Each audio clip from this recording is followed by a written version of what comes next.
in the United States, has been published widely in Architectural Record and Progressive Architecture, and he teaches at the University of Michigan and practices in Birmingham, Michigan, and has lectured here before and produces very excellent work, and we're very honored to have Gunnar Birkerts with us again tonight.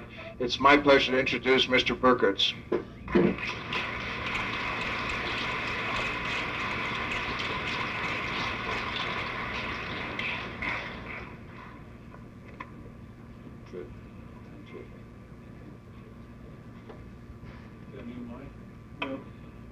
Thank you very much for your introduction. I also have a few announcements to make. I had a wonderful reception upon my arrival. One. Two is that I was pleased to see that the previously announced topic of recent work has been changed to a series of announcements on the wall that allows me to talk about work that is not so recent. Now, at that point, I would like to say that recent is a very relative term, because if you have a practice, say, for 5 years, then 1 year's worth of work is recent. If you have practiced for 10 years, then 5 years is a recent work.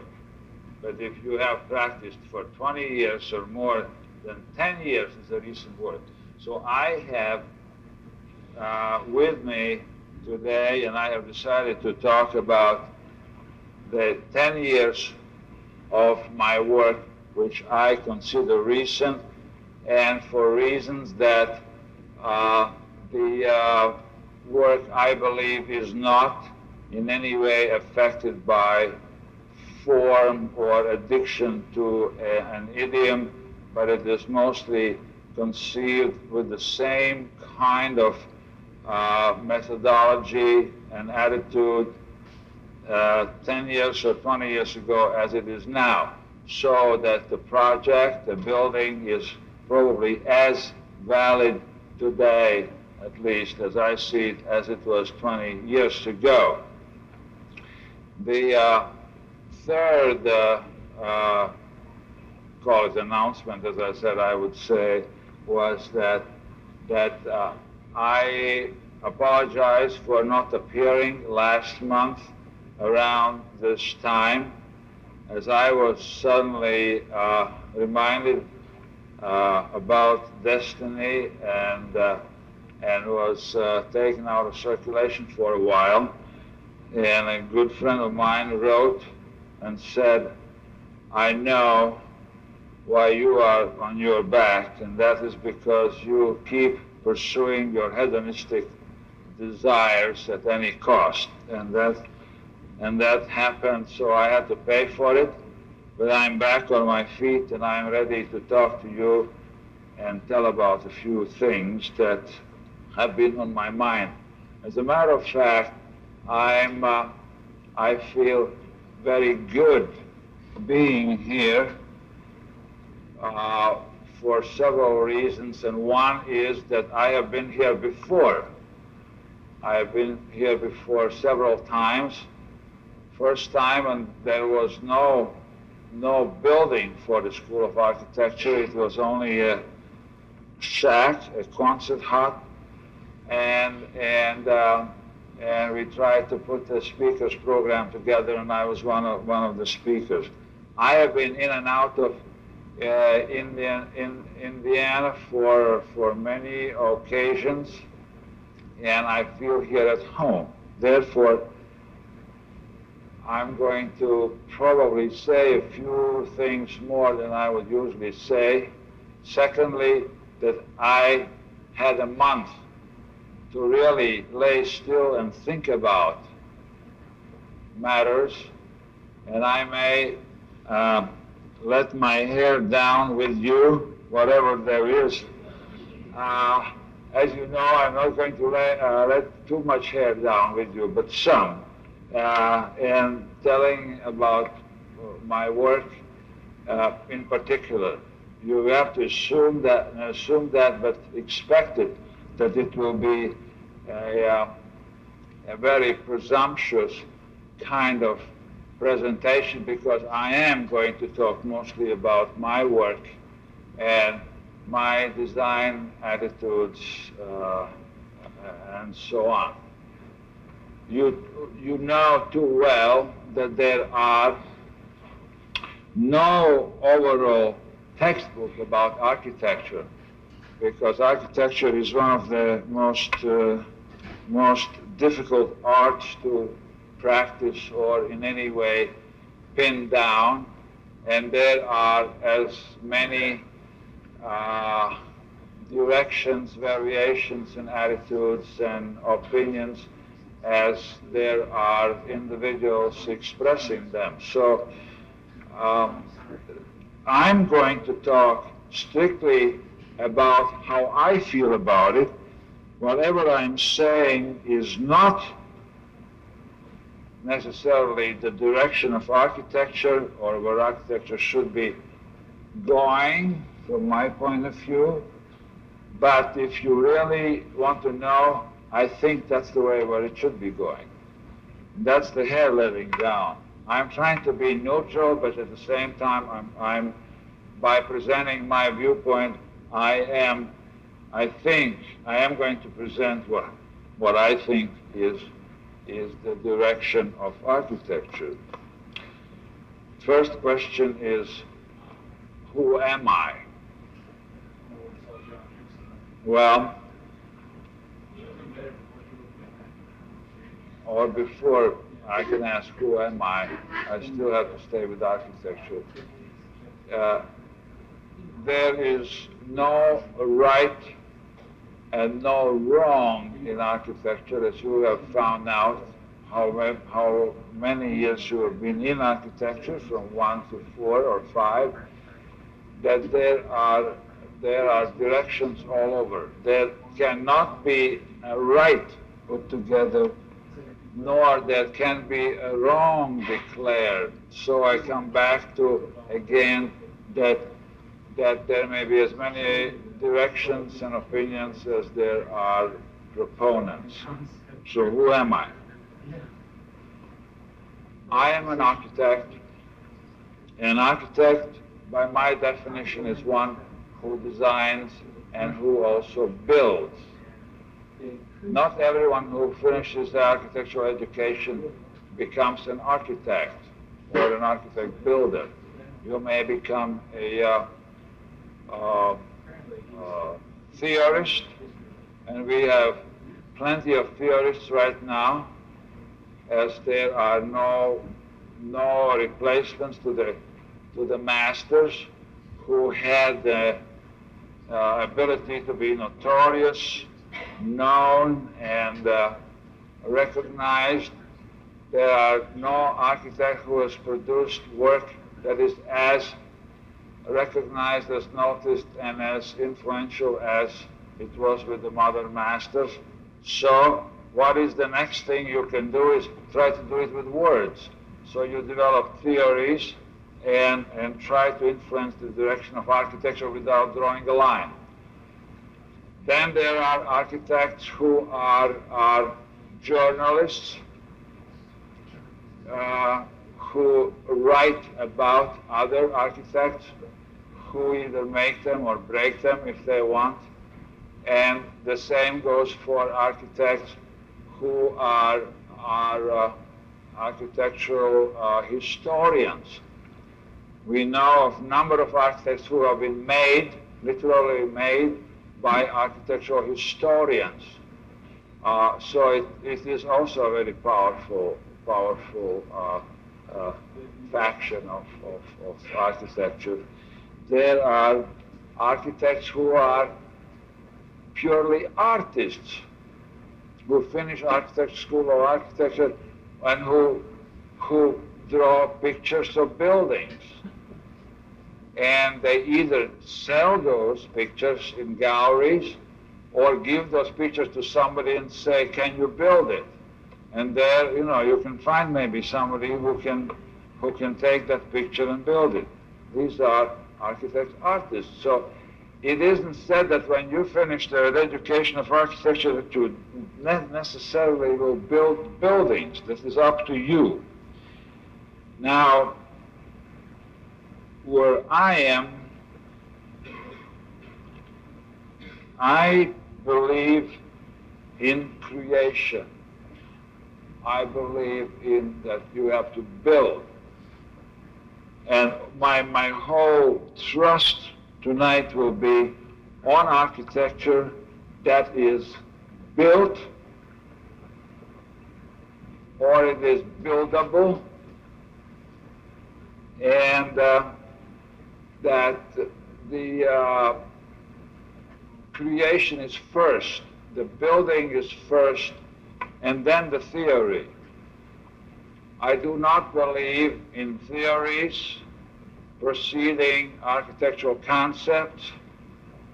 I believe in concepts first, and then the theories are deduced from the concepts, but we'll talk about it later. I still haven't told you who I am. I am an architect, okay? And I was born in Europe, in Riga, Latvia, about the same time when the modern architecture was born, but we are not twins. Bauhaus was born about the same time. You know, I'm talking about the 20s, right? And I have been surrounded for my first early 20 years with history as ancient as 1,000 years or more. I have grown up with the coexisting vernaculars of history and modernism. So I'm absolutely not in convulsions about modern architecture or the direction of modern architecture or the fact whether it exists or not. I'm in a way post-Renaissance man. I'm not postmodernist. So I consider myself, because of my experience, my early experience, the 20 years, which is about where you are right now, I consider myself an extension of past.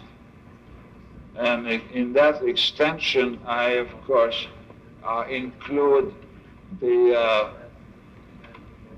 genetic extension. You know, my genetic cultural inheritance that I have had, plus whatever I have acquired by my visual experience and by my academic experience, and summa summarum, I consider myself an extension.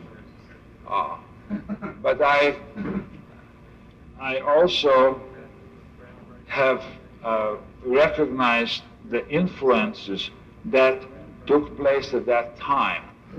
And influences is a very important factor.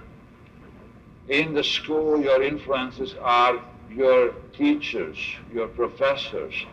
You try to learn from them, you emulate them. You also have outside influences that you take in through the architectural press, through the books, through the exposures you can have, like people like me, or the ones you talk during the lunch hour, where you can eat and they can't. My early influences were, at that time, when I was in Stuttgart studying architecture right after the war, were the Scandinavians mostly. Alvar Aalto, who is still, I consider, my greatest mentor, my greatest influence. Even if he's dead, I still look at his work from years back. Then Sven Markelius, which is maybe a name you don't recognize, but it was more attached to furniture, fabrics, and crafts, and also buildings. Gunnar Asplund is also a Swede, influential, and at certain smaller intervals there was Otto Wagner. But when I was at school, I didn't know the name. I just knew his buildings and his style. What I liked about the architects that I can tell now, at that time I didn't know, but what I liked about them was the kind of romantic genius that I could discover in all of them. Because at that time the modern movement was in action and was there, and the modern dogmas were there, even if the dogmatics had already departed from Germany, and Mies was in America, so was Gropius, but the dogma was there, and these people were outside it. They were themselves. And here's the first time where I refer to self in architecture, self, which is also the one that the part that interests me, and I am seeking, and if I find it, or if anyone says I'm gratified, it's the self. Next question is, where am I now? Where am I physically now? I am living in Bloomfield Hills, which in 1950 was the name of a place that was the cutting edge in architecture, with Eero Saarinen there, and his office, Cranbrook, and everyone who was somebody in the world in architecture, and whoever got Fulbright or so came to the United States, came to Bloomfield Hills, made contact, made interchange in philosophy or attitudes, and Bloomfield Hills was the place. I'm still in Bloomfield Hills. I worked with Eero for 4 years, and my cohorts at the time, who were also names that you have heard now, like Caesar Pelli, Kevin Roach, John Dinkeloo, Robert Venturi, Warren Plattner, and so on, have left Bloomfield Hills. I'm the only one who has stayed there. And many times after a presentation like this, where I talk to an audience, somebody gets up and says, "Why are you there when everybody else..." In Canada and the United States, has been published widely in Architectural Record and Progressive Architecture, and he teaches at the University of Michigan and practices in Birmingham, Michigan, and has lectured here before and produces very excellent work, and we're very honored to have Gunnar Birkerts with us again tonight. It's my pleasure to introduce Mr. Birkerts.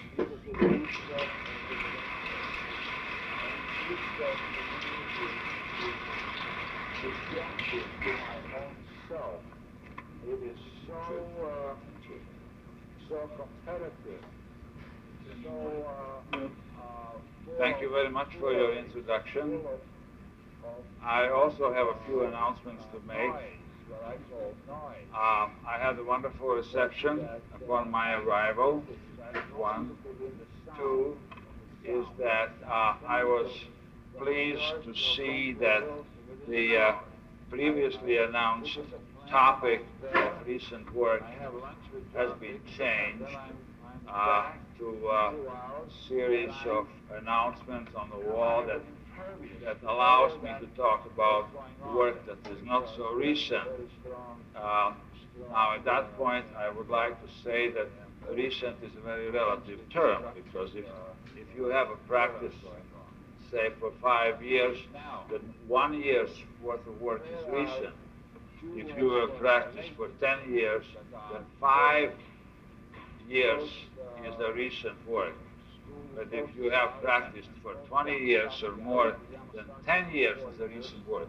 So I have with me today, and I have decided to talk about the 10 years of my work, which I consider recent, and for reasons that the work, I believe, is not in any way affected by form or addiction to an idiom, but it is mostly conceived with the same kind of methodology and attitude 10 years or 20 years ago as it is now, so that the project, the building, is probably as valid today, at least as I see it, as it was 20 years ago. The third, call it announcement, as I said, I would say, was that I apologize for not appearing last month around this time, as I was suddenly reminded about destiny and was taken out of circulation for a while. And a good friend of mine wrote and said, I know why you are on your back, and that is because you keep pursuing your hedonistic desires at any cost. And that happened, so I had to pay for it. But I'm back on my feet, and I'm ready to talk to you and tell about a few things that have been on my mind. As a matter of fact, I feel very good being here for several reasons, and one is that I have been here before. I have been here before several times. First time, and there was no building for the School of Architecture. It was only a shack, a concert hut, and we tried to put the speakers program together, and I was one of the speakers. I have been in and out of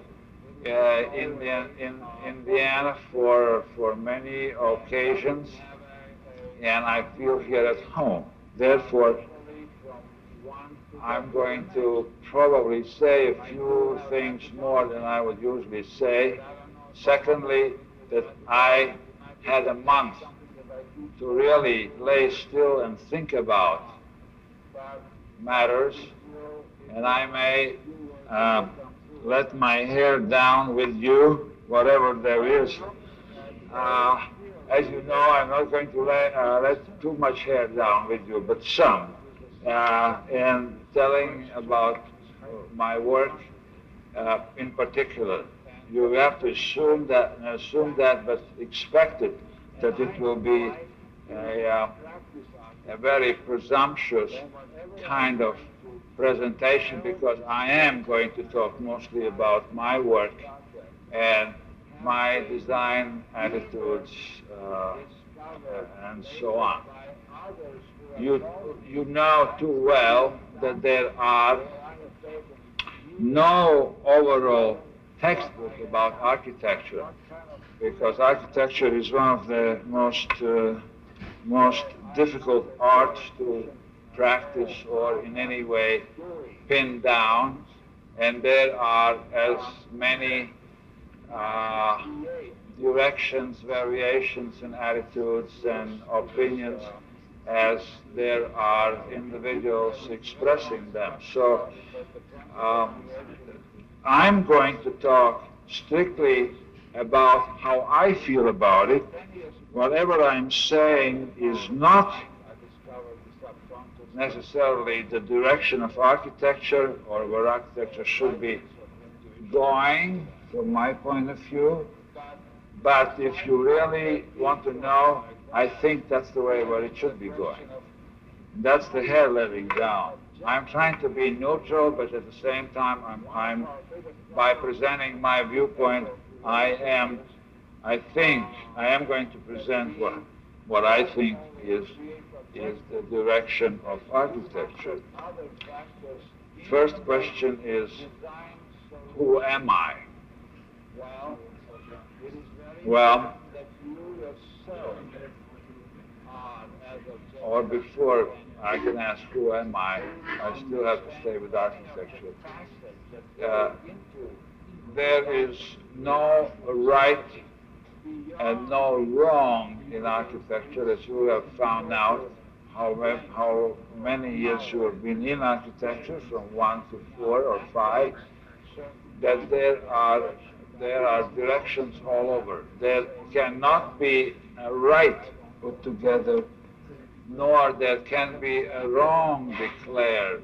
So I come back to, again, that there may be as many directions and opinions as there are proponents. So who am I? I am an architect. An architect, by my definition, is one who designs and who also builds. Not everyone who finishes the architectural education becomes an architect or an architect builder. You may become a theorist, and we have plenty of theorists right now, as there are no replacements to the masters who had the ability to be notorious, known, and recognized. There are no architect who has produced work that is as recognized, as noticed, and as influential as it was with the modern masters. So what is the next thing you can do is try to do it with words. So you develop theories and try to influence the direction of architecture without drawing a line. Then there are architects who are journalists, who write about other architects, who either make them or break them if they want. And the same goes for architects who are architectural historians. We know of a number of architects who have been made, literally made, by architectural historians. So it is also a very powerful faction of architecture. There are architects who are purely artists, who finish architecture school or architecture and who draw pictures of buildings. And they either sell those pictures in galleries or give those pictures to somebody and say, can you build it? And there, you can find maybe somebody who can take that picture and build it. These are architects, artists. So it isn't said that when you finish the education of architecture that you necessarily will build buildings. This is up to you. Now, where I am, I believe in creation. I believe in that you have to build. And my whole thrust tonight will be on architecture that is built,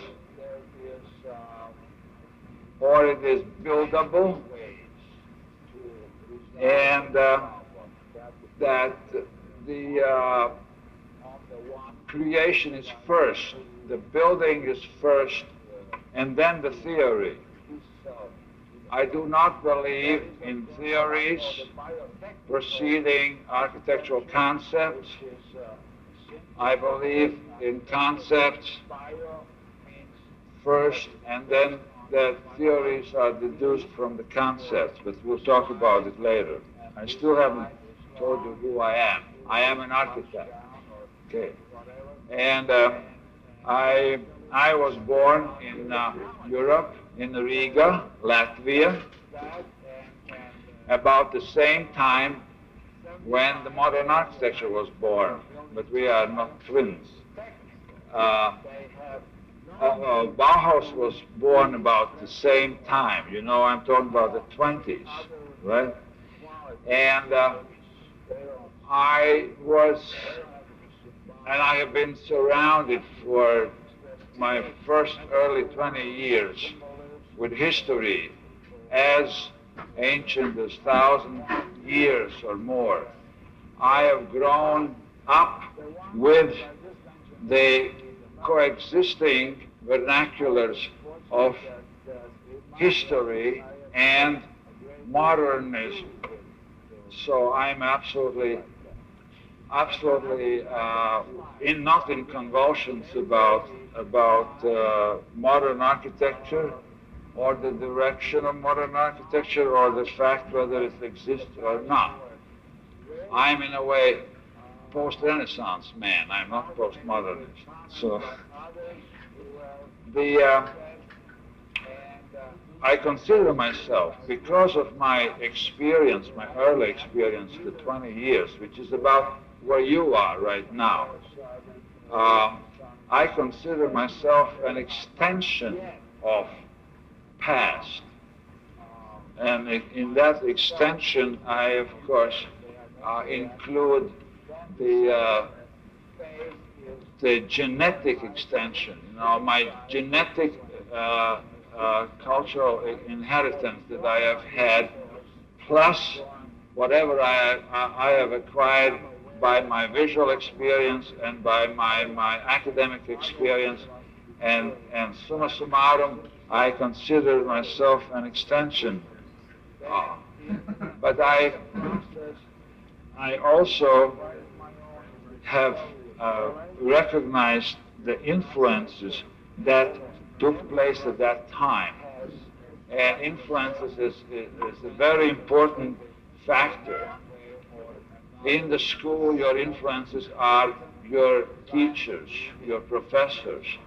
You try to learn from them, you emulate them. You also have outside influences that you take in through the architectural press, through the books, through the exposures you can have, like people like me, or the ones who talk during the lunch hour, where you can eat and they can't. My early influences were, at that time, when I was in Stuttgart studying architecture right after the war, were the Scandinavians mostly. Alvar Aalto, who is still, I consider, my greatest mentor, my greatest influence. Even if he's dead, I still look at his work from years back. Then Sven Markelius, which is maybe a name you don't recognize, but it was more attached to furniture, fabrics, and crafts, and also buildings. Gunnar Asplund is also a Swede, influential, and at the certain smaller intervals there was Otto Wagner. But when I was at school, I didn't know the name. I just knew his buildings and his style. What I liked about the architects that I can tell now, at that time I didn't know. But what I liked about them was the kind of romantic genius that I could discover in all of them.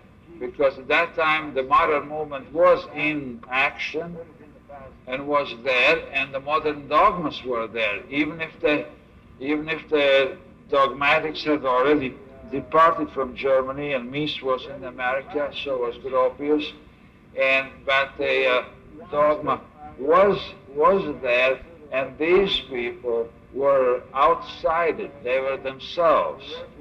And here's the first time where I refer to self in architecture, self, which is also the one that the part that interests me, and I'm seeking, and if I find it, or if anyone says I'm gratified, it's the self. Next question is, where am I now? Where am I physically now? I am living in Bloomfield Hills, which in 1950 was the name of a place that was the cutting edge in architecture, with Eero Saarinen there, and his office, Cranbrook, and everyone who was somebody in the world in architecture, and whoever got Fulbright or so came to the United States, came to Bloomfield Hills, made contact, made interchange in philosophy or attitudes, and Bloomfield Hills was the place. I'm still in Bloomfield Hills. I worked with Eero for 4 years, and my cohorts at the time, who were also names that you have heard now, like Caesar Pelli, Kevin Roach, John Dinkeloo, Robert Venturi, Warren Plattner, and so on, have left Bloomfield Hills. I'm the only one who has stayed there. And many times after a presentation like this, where I talk to an audience, somebody gets up and says, "Why are you there when everybody else left?" And my answer is that I am there because there's a place where I can hear my own heartbeat. Because everybody else has departed either to the East Coast or to the West Coast. And East Coast to me is destructive to my own self. It is so competitive, so full of theories and full of noise, what I call noise, that I'm not interested. I'm only interested in the sound, And the sound comes from New York to Bloomfield Hills within an hour. I sit in the plane and I'm there.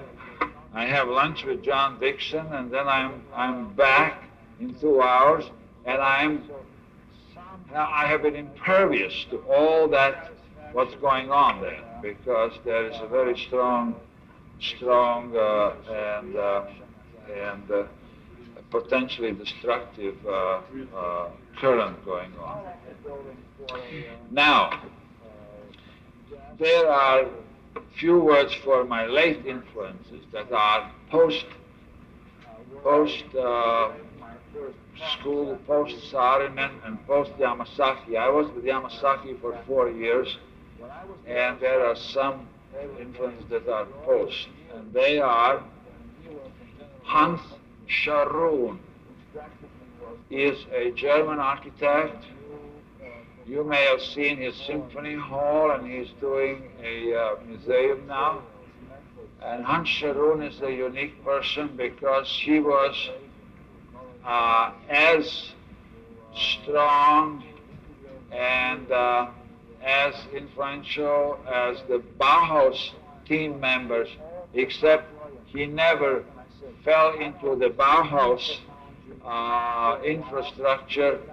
He stayed self, and he stayed self through the Nazi years. After the Bauhaus people left for America, Scharoun stayed in Germany, survived all that, and came through beautifully. And you have to look at his architecture, how unrestricted, how unstructured in a way he is, how free he is. And to me, he's a great influence. Another one is Carlo Scarpa. Carlo Scarpa, Italian architect, hasn't built big buildings, but beautiful, beautiful in detail. Then, of course, Eero Saarinen himself and Frank Lloyd Wright has been the influences before I started, let's say, my own practice. in my own practice, I create first. As I mentioned before briefly, I do not seek a theory for any of the projects that I do. There is a certain philosophy that I have about things, which starts with philosophy about life, which then carries on into a philosophy about architecture, but it is to the point where it is in no way dogmatic, it is in no way formalistic, and doesn't have a continuity visually from one to the next. I do have methodology, but I don't know if I want to get into the methodology tonight, because that's something that I teach for 1 full year. But it will, in few words, it will come through as I go on. When you look at what theory is, what the synonyms for theory is, it is assumption, it is question, it is hypothesis. And the antonym is practice. And I like to practice architecture, and whatever I'm going to tell you later when I show the slides about the project have been either discovered later by others who have told me that's what you have done, or I have taken years to discover what I have done, what kind of theory has been behind it. So I'm not a theoretician at all. I am doing things. Now, to create we can get into very long discussion about it, but the process of creation is very fascinating. It's only 10 years ago that I discovered the power of mind. I discovered the subconscious. I discovered the rightness of intuition and all that. But aside from the deep thoughts like that, there is the question of how you create objectively. One of our biggest problems in architectural creation is that we don't always create objectively. There is too much of other factors in the design solution. Well, it is very important that you yourself are as objective as you can be, and do not extend any of the facets that go into the design consideration, into the synthesis, beyond its proper length or power or strength. Now, that takes certain kind of education, background, culture, and all that to say that is where I don't go further. As an example, when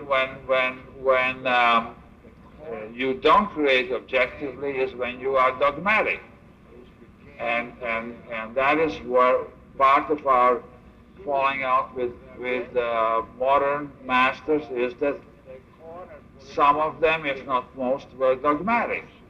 We all know that Miss Van der Rohe could not go past a certain point, and it didn't matter what kind of building type it is, it always ended being one, because his dogma was so powerful that it was restricting.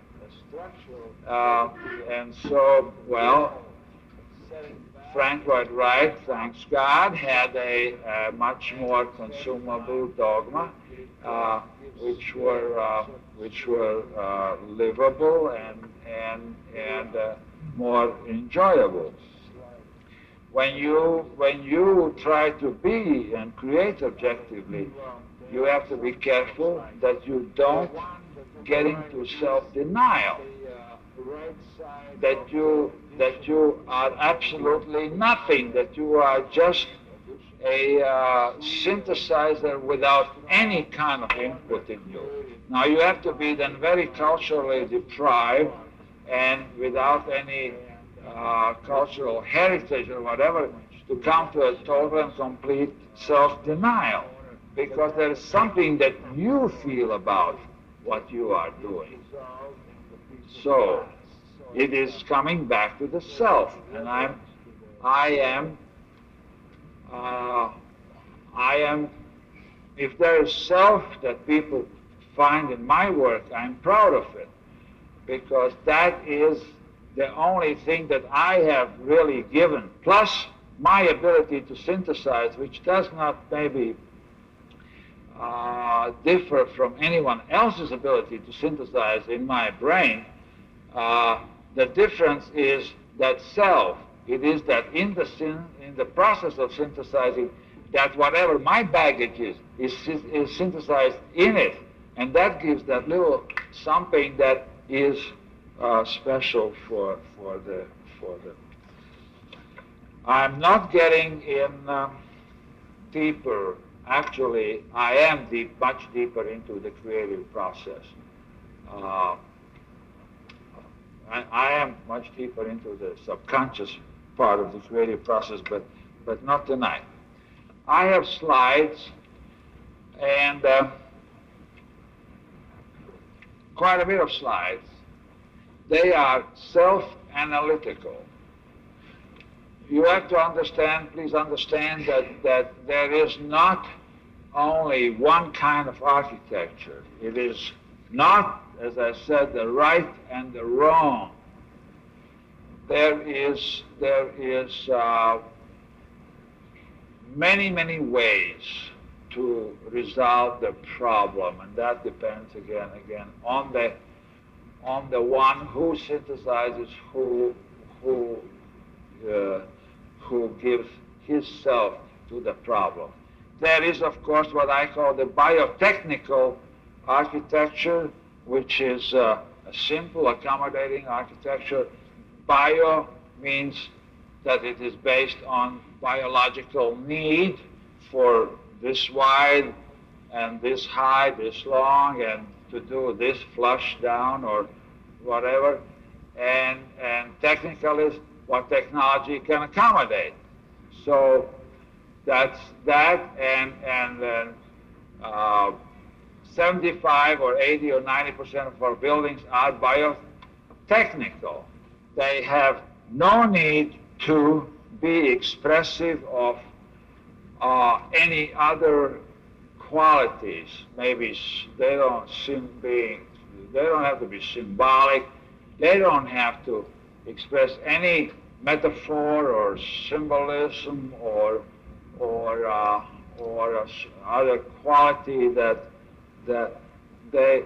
But the ones that I just mentioned interest me the most, and I have been fortunate that in my practice I have had a great deal to do with buildings like that. But when I look back at the slides, as I will, they will be my analysis of the past work with amalgamated with comments by others who have said, and the first years are years of reaction, where I reacted either to my previous mentors like Earl Chardin or Yamasaki, and they are not yet myself isn't in there. They are mostly reactions. Then the second phase is where I begin to synthesize the influences. I go beyond my mentors and so on, but I have become aware of other architects, other philosophies, theories, and I begin to synthesize those in my work. Then in the process, which is quite of my own, is the discovery of daylight. in architecture, and almost every project has that component represented in one way or another as the most important design ingredient is the way you deal with daylight that is coming in, and it is free for you to have, and it is now your challenge to work with it. And then in the last years, there's the search for recognizable, excuse me,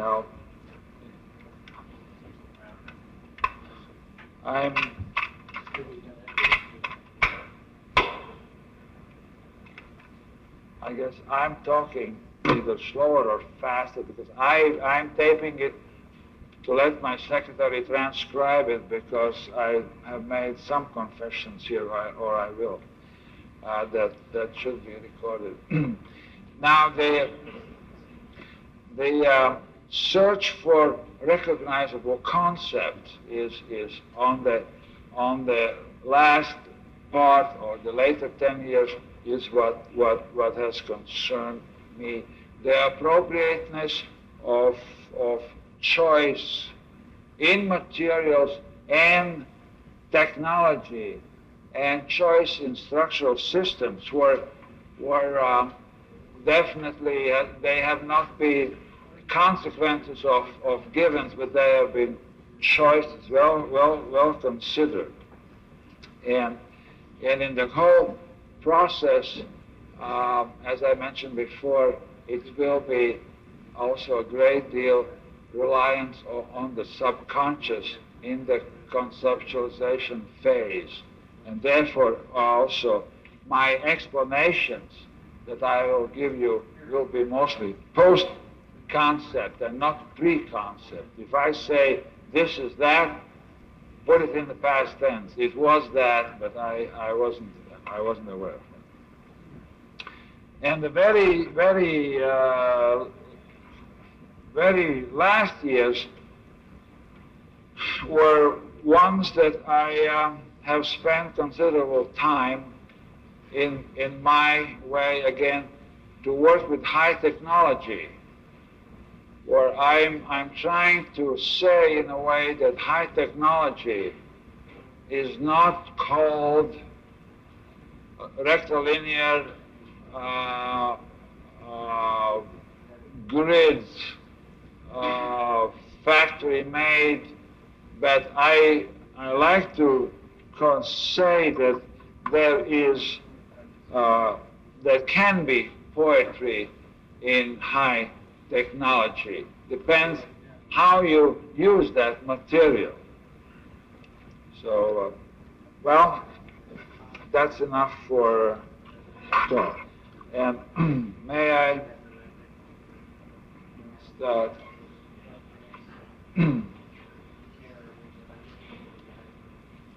Oh, they're nice and big images.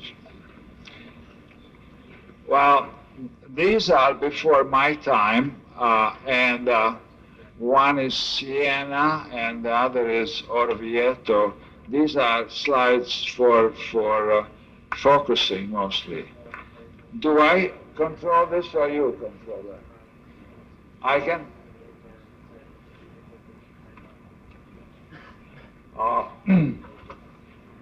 1960, first year in practice, reaction year.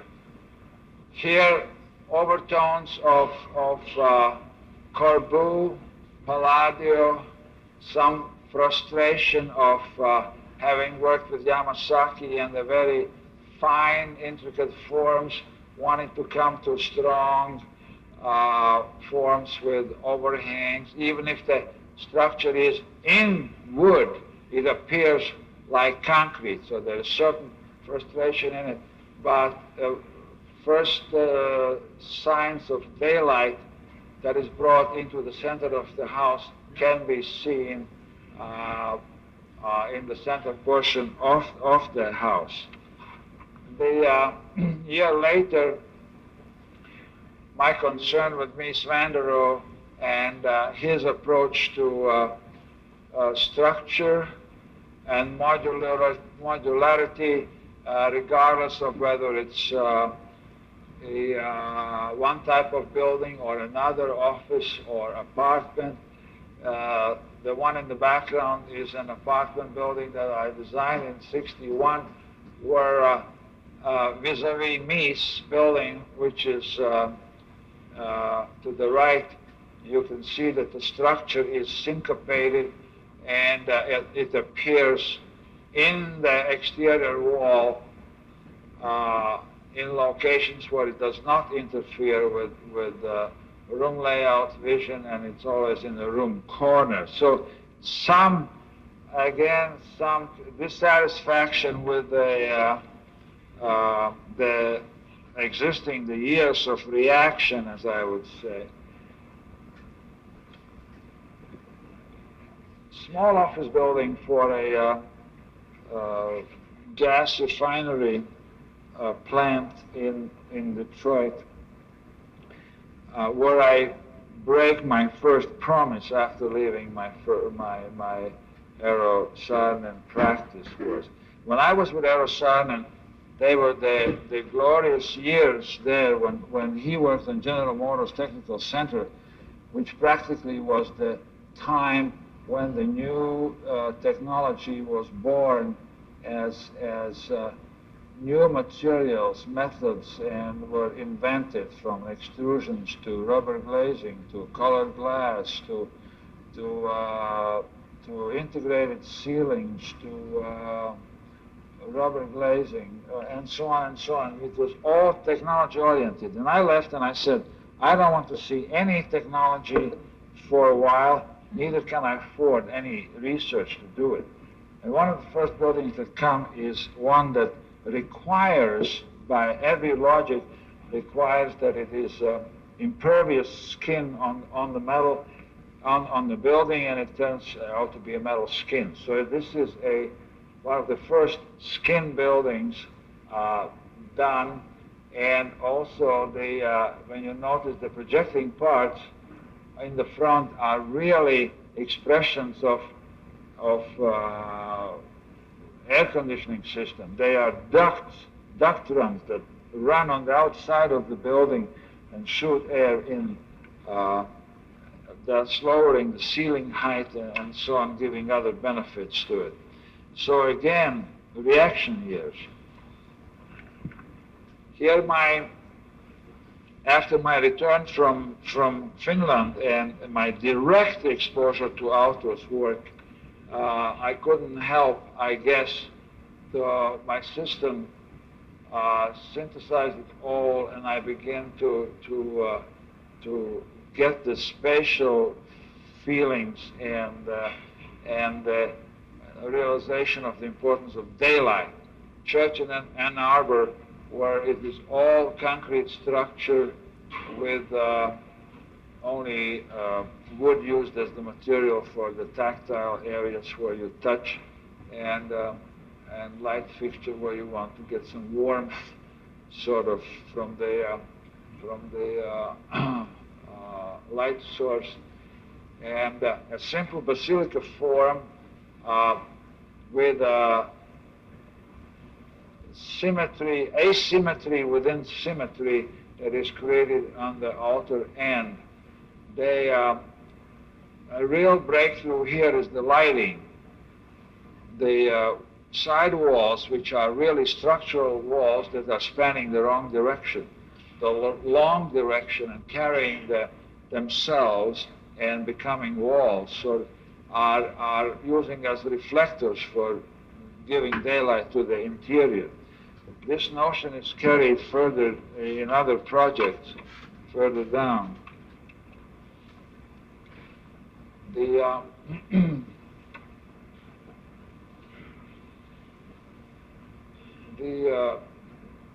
This is not the same year, but it is a few years later. A major commission came to design an addition to the Detroit Institute of Arts, which was a formidable building designed by Paul Cray. Paul Cray was a very, very notable architect in the 20s, and also Louis Kahn's mentor. Louis Kahn worked in his office. Now, it was very difficult to take this super scale neo-Renaissance or building and consider a master plan additions on three sides of the building. It could not be done in the way where it is emulated directly, because there was neither the money nor the craft to do it. So, but that was also the year when Corbu designed the Carpenter Center in Harvard. And you know what he did there. He took the whole Harvard grid system and he violated that, put the building in and put the diagonal kind of walks through and show the kind of, not irreverence, but kind of the force of the modern architecture that it could do to a very strong and dogmatic planning concept. Now here it was a very strong and dogmatic planning concept, but as a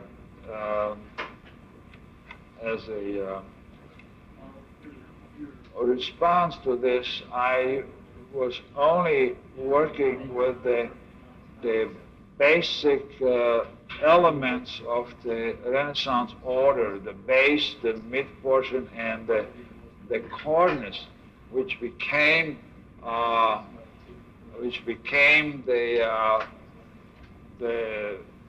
theme of the variation. And the corner campus, which was kind of a mission architecture in itself, was influencing the administration building. The administration building was commissioned with this kind of request that we do a building that would express the nature of the school. This is a Jesuit school, and where the priests do, the teachers still wore priest robes at the time, so it was religious oriented campus, to express the tradition of the order and the religion, at the same time express the forwardness and the future ambition of the group. So how do you do in architecture? You have two almost opposite requests. One is be historical and also to project in the future. Here you see the verticality begins to find its way in the way the structure is used. The verticality, the number of structural members pronounce that verticality. They are surrounding the building, but they are not reaching the top of the roof. They are stopped at the floor line. The floor is the last plane that structure supports. The roof is cantilevered out from the center core, which is elevators, stairs, and so on, and the roof is hung over like an umbrella. Now here we come to the new technology, to the forwardness. That's an old building that has masonry walls, punched windows, lintels, and so on, and the roof sitting with a projection and having a shadow line. There, the shadow line is exaggerated again, and it becomes deep plane, and the glass is forming the shadow line. The color is indicative of the dignity and the let's say the longevity of that particular building. It's black slate and gray glass, and the roof of lead-coated copper, which has a patina now of dark gray.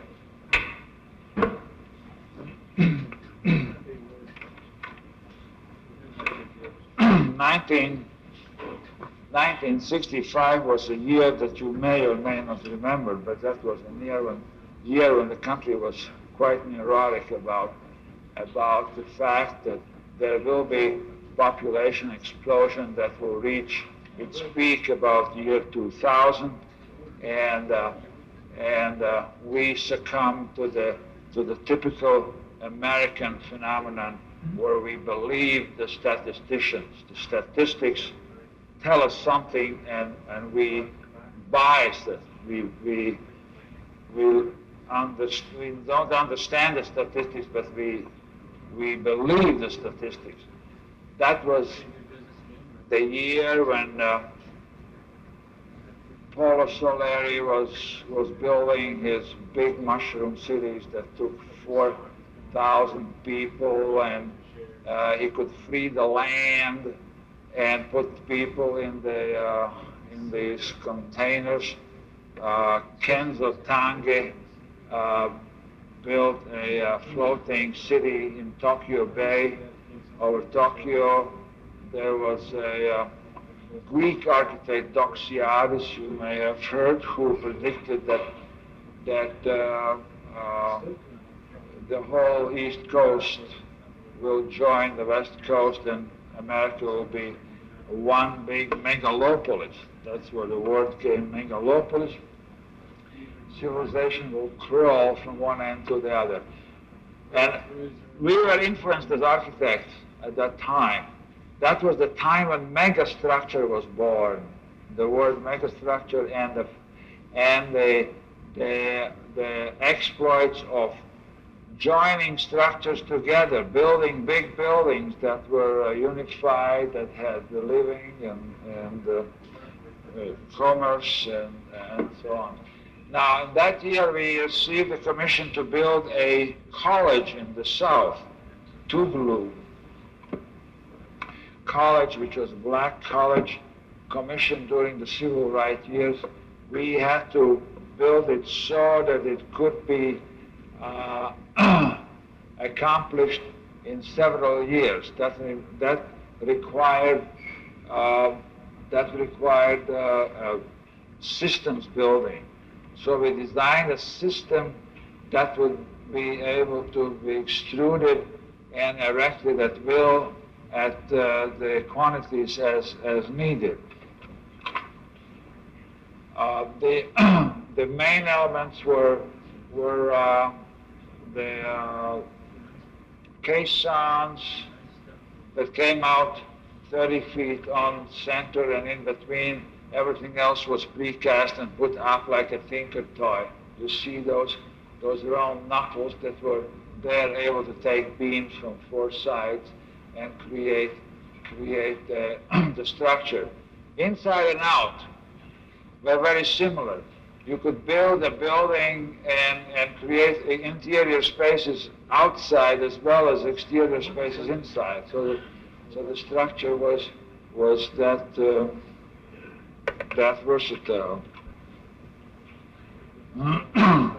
That was also the year when we were given the commission to design the school in Lincoln, which you may be familiar with. There is a story about the school, and I have to tell you that. And that is where when we received the commission, we began to canvass or interview the community aside from the program that we were given and all that. And we subscribed to the newspapers in the city and tried to find where the temperature lays in the town. The town were not terribly crazy about having another building there because they have been building one or two or so a year, and this was going to be right in the city, in the middle of the city, and they did not know what to expect. So there was some concern on their part. Well, everything read to me that it should be a background building, that it should be something that is not exhibitionist type of building, but it's something that is low profile and unobtrusive.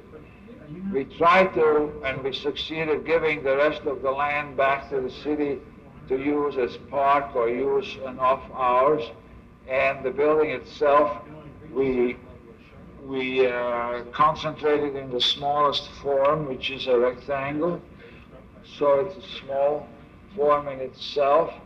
We sunk it half a level below the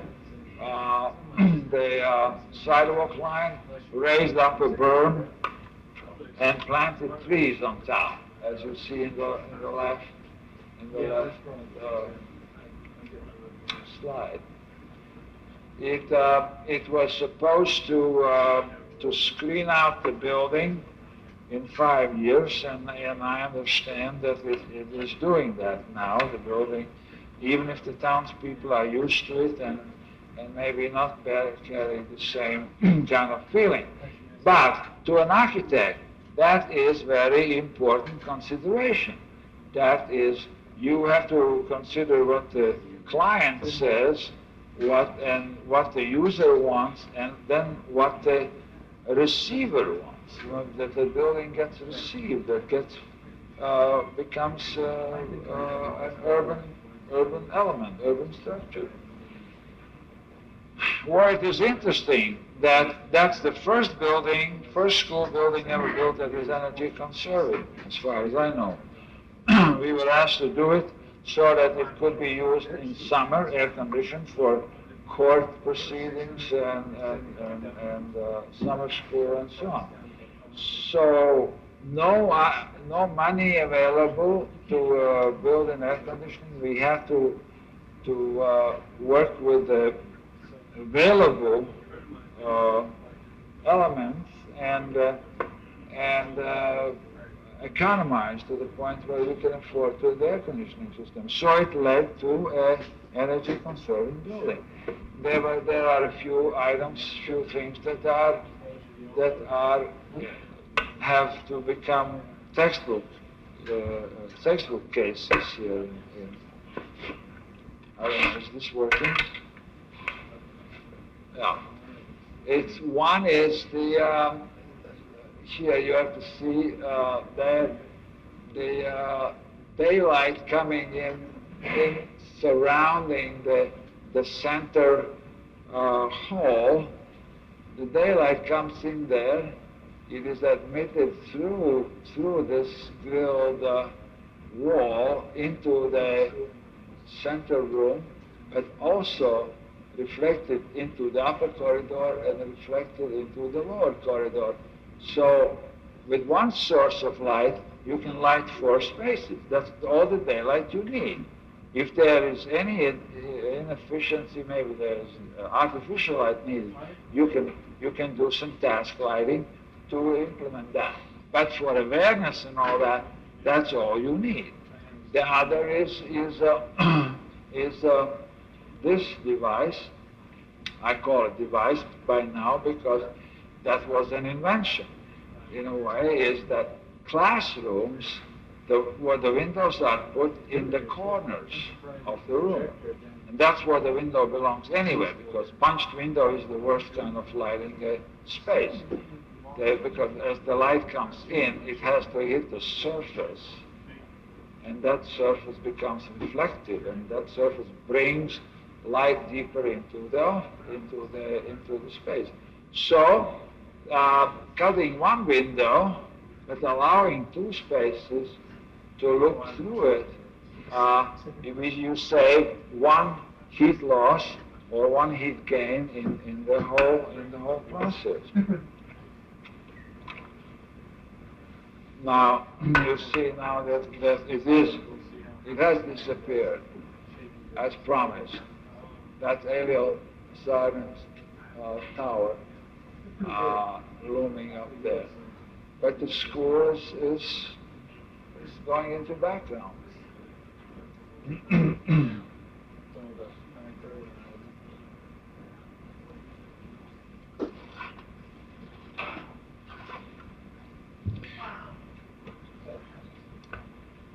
Effort was made here to break the box because the commission to design this house was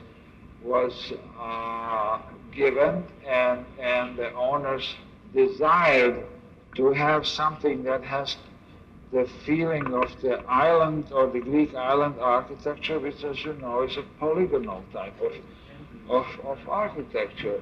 And at that time, I was unable to be loose enough to draw a free and polygonal line. So I was trying to find a way or devise a system how to break a box, allowing to have a principle, let's say, in structure and in the formation of space. And this is atrium space, which is concentrically there. These lines that radiate is the one grid, and the orthogonal grid that goes up and down is the secondary. When you overlay the two, it gives you endless variations to put in walls. To really benefit from the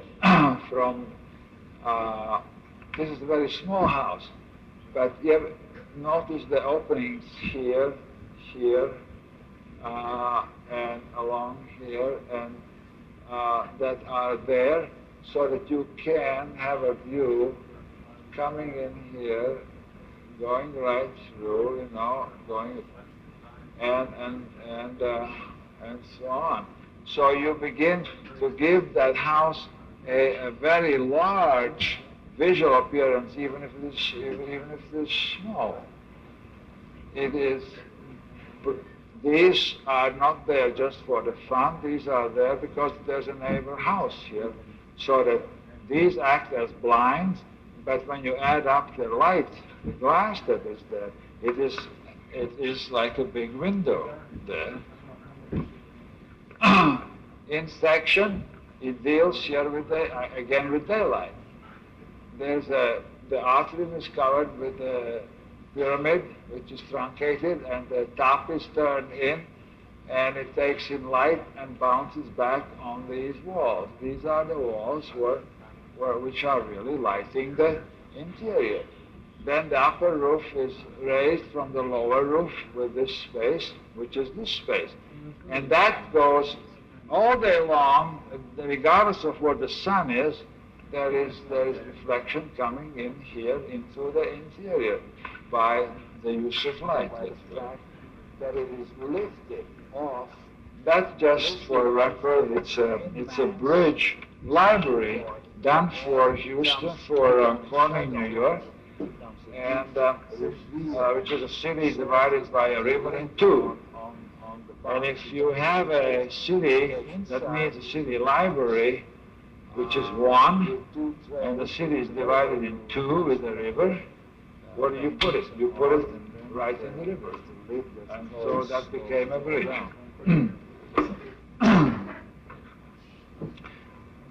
This was one of the largest commissions that came in '68, Federal Reserve Bank, which is, strangely enough, well, it is one of my favorite buildings because it carries a metaphor that is not always recognized and talked about. This is a symbol, really. It's a symbol to the capitalistic system. You know, we never talked about the capitalistic system as having symbols, but there are, and they are banks. Now, this is the Bank of Banks, Federal Reserve Bank. That's one. But the other metaphor that it carries is the fact that what it serves. It is in Minneapolis. It serves the Northwest. It serves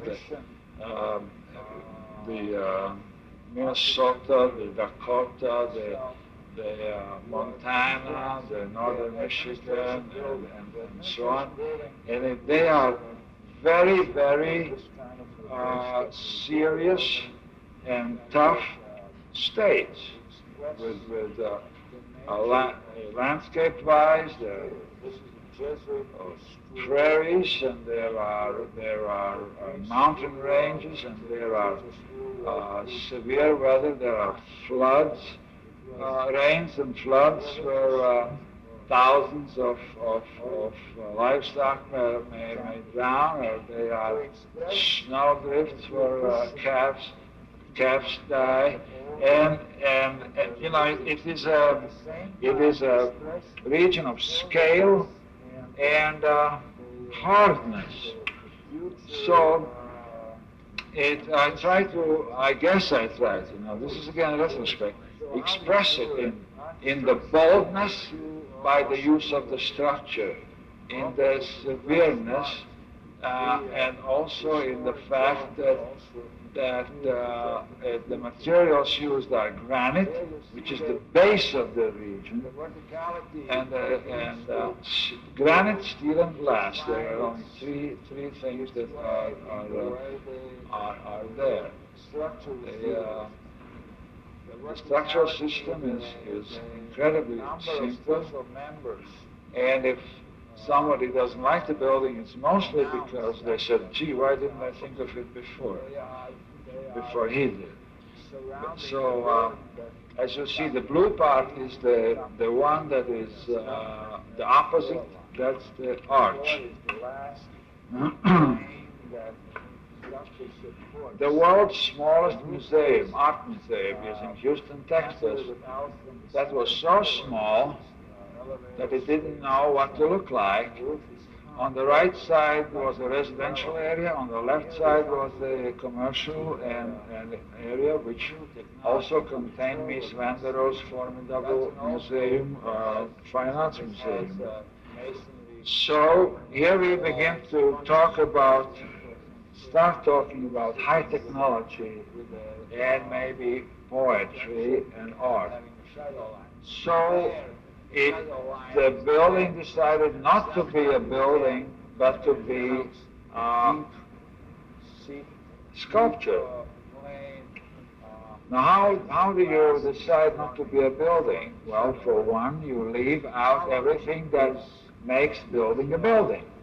You don't display structure, you don't show doors, you don't show windows, you don't show anything that gives scale. That would call it a building. And here it becomes a large silver, stainless steel sculpture, not having any scale, not accepting the scale of the residential neighborhood, which is on one side, not accepting the scale of the other side, but being scaleless. When you are far away, you don't know what it is, a billboard or what. The entrance is 3 feet wide and 24 feet high, and that's the only way you can get in. Once you are in there, you get converted. The space gets converted to a horizontal space, and that's the entry into the museum. What you see here is an exhibit hanging. It is a contemporary arts museum, so the exhibits are sometimes very unique. Like this is outside, where a sculptor from Kansas City, Eldred, has decided that he would like to work with light. moonlight and or sunlight and project by mirrors, project on the wall and use the outside as a display. So it is a museum inside and out. I would give a kingdom for a glass of water, but is there a possibility?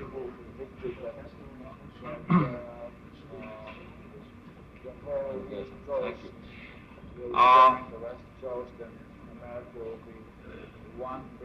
This is Duluth, Minnesota, a city library. Duluth is a city that stretches 15 miles from east to west along the Lake Superior. It's a linear city along the lake. The library site was on the west end of it, and there was also the railroad station that you see next door on the west end of it. So all the people lived from here to the left. Believe it or not, this first concept was done in 1972, which is 10 years ago. And at that time, railroads were going broke, and at that time we were told that thank you very much.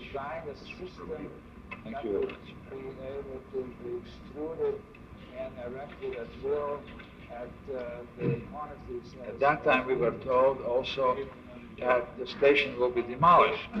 The main elements were, well, if the station is demolished, if the train tracks stay, and if they go all 15 miles from west to east on the lake shore where the city is, first thought was, why not put the library on the tracks and let it go up and down on a schedule and serve the city from a mobile situation.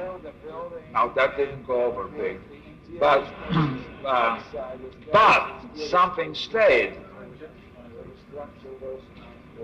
What stayed was the fact that the building is directional. You can see there's a prow, which you saw it in the previous slide, and there's a back. It looks like a boat. It is mobile. It is a mobile structure. There are other boats around, on the lakeside. So it's not a sight that is unfamiliar. Or looking the other way, you see it coming from, pointing that way, which is east, and suggesting motion. It is steady, it is been down, but it suggests, it's a metaphorical way to suggest motion. It's a metal building. Here again, we're coming with the poetry. It's a metal building. The prow is towards the city, and there is the main reading room. So you see it as from almost from a ship. And this is the lower part. This is the also children's area. Has nautical theme, fairly evident. It took 10 years to design it because of the bureaucracy of the financing and the indecision. We had 3 mayors and 2 librarians in the meantime. We still prevailed by that the concept prevailed. The biggest difference was that the windows, the glass, because of the energy, became quite narrow. The band of the window is quite narrow. And as you can see, you don't need more. Because the way the wall is angled on the inside, the light is coming in reflected either from the spandrel below or even the sidewalk, and the light is coming in and contributing to the lighting of the space. That is the main reading room. It is the classic bibliothèque, what we would call the classic one where you read in the center, and the stacks are on either side. That's my favorite photograph that really talks about mobility. It looks like UFO at night, and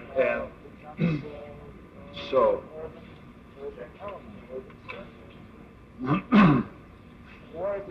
The question of color as a symbolic use of color.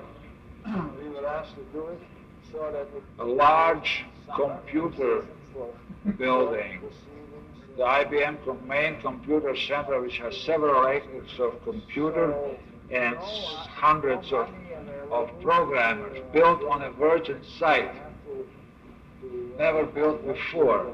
And here it was not just a problem of looking for intuitive solutions. Here it really came back to looking for rational solutions, because how do you build a highly technological structure? Because computer at the time was the highest technological achievement we had. After whatever else happened. And how do you enclose it? How do you house it? Rationally, you said, okay, let's forget about the computer and the technology. Let's put it underground. We couldn't afford it. Secondly, we said, let's build a log cabin. You know, let's pretend they don't exist. Or let's build a park structure, because nobody is offended by that, or everybody is offended by that. Finally, the answer was, let's meet fire with fire. Let's use highest technology we can find to enclose the computer. So we went to the metal and the high-tech approach.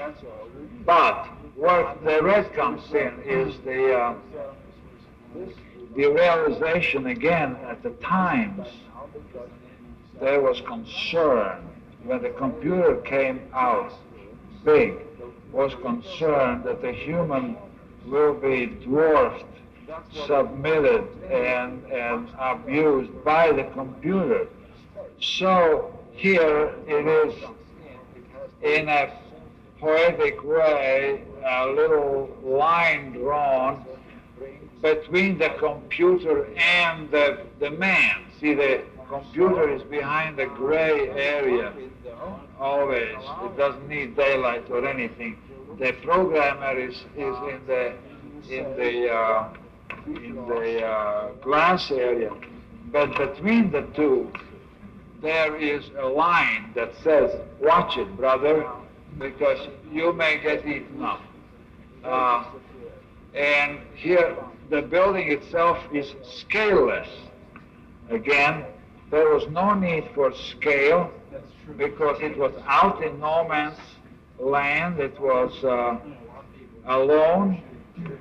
It had nothing to relate to except trees, and if trees were there, they were reflected in the skins, and so that the what you see here are not mechanical expressions. They really are windows that are at the end of the corridors. Because that's the only way we could puncture the skin. The feeling of the island or the Greek island architecture, which, as you know, is a polygon School of Dance in Purchase, New York. Campus given to Edward Barnes to design a master plan and then invite 6 architects and give each a parcel of 60 feet 60 feet across and 400 feet long, and do a building. The building next door is by Paul Rudolph, and across is building by Venturi, Architects Collaborative, Philip Johnson, and Walter Siegel. So it was kind of a strange collaboration because, for one thing, we were already given the palette. We had to work with the brown brick, we had to work with the anodized aluminum with gray glass and no color. So I'm talking about the exterior only now. So we began to violate that by putting white in there, saying that is no color, and at least getting something light. Then in an area like this, leaving out the colored glass, but putting it clear glass. And behind the clear glass, putting color, so that the color was not on the building, but the color was inside the building, but you could see through. And but important things here are, again, the use of daylight. The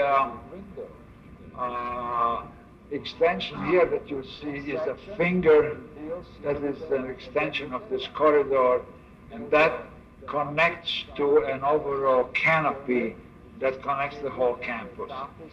But what is on top of this corridor is a sloped plane, and that sloped plane comes from outside, cuts across the glass, through the glass, and goes inside and becomes the roof over a very narrow band of offices and seminar rooms and all that.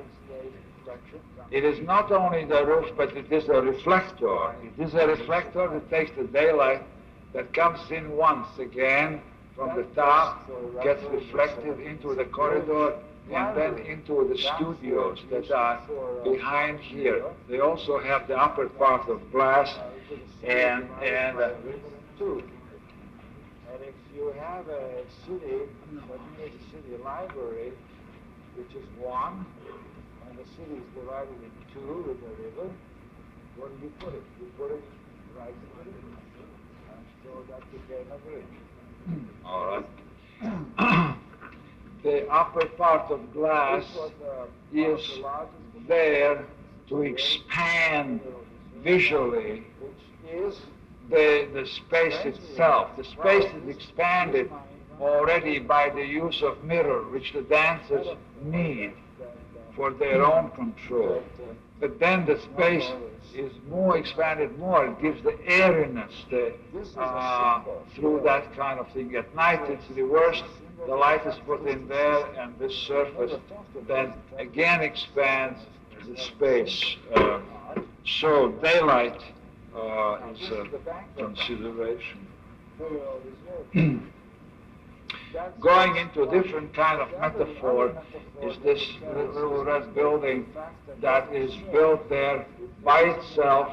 There's no vernacular whatsoever around it. It stands by itself. It is a municipal building, a fire station. And it doesn't take you too long to determine that it is a fire station if you go by the color alone. The color here is symbolic, and it is part of the several aspects that are used in the design.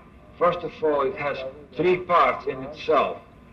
The static part, the mother, that houses the kinetic parts, the fire engines, and then the little R2-D2 that is around the city all over, that is the call box. Now when the call box is pulled, then the signal comes in here, and the machine goes out. Now the machine, this is a terrible photograph of the machine, but I haven't re-photographed it. But it has the same sort of building materials as the building itself. Metal panels, checkered plate protection, metal panels, and then all the paraphernalia, which I don't show, but we have things on it that are paraphernalia of the fire truck. So what it says that there is nothing wrong to borrow back and forth if it makes sense in terms of building materials or building expression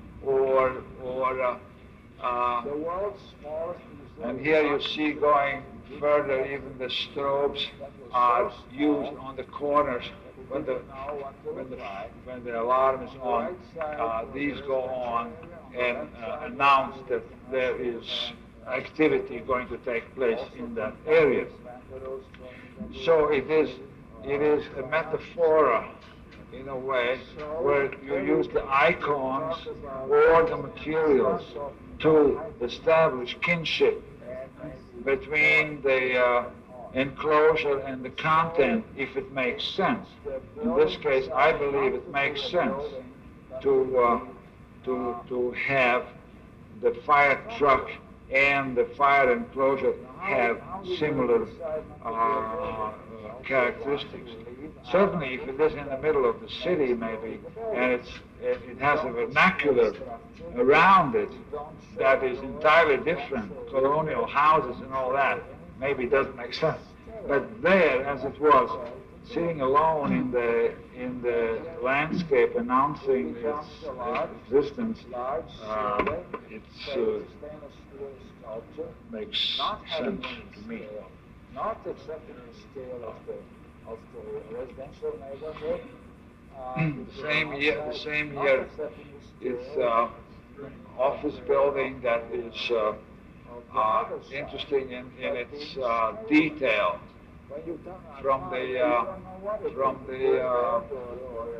architectural point of view, you would say it's a refrigerator with a horizontal slits cut in it. But when you look closer at the slits have a great deal of technology and development in them. They are designed to bring in daylight deep into the space and allow to create large insulated areas and minimize the glass areas where you usually take in the heat or lose the heat. In order to avoid the contrast that develops from very small openings to large unlit openings,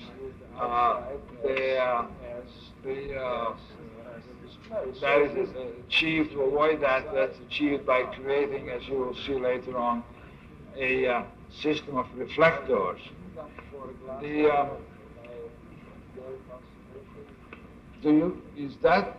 Does that look like black and silver to you? From here, I cannot tell. Is that black? Yes. Black? Silver. All right. So here is again a metaphor.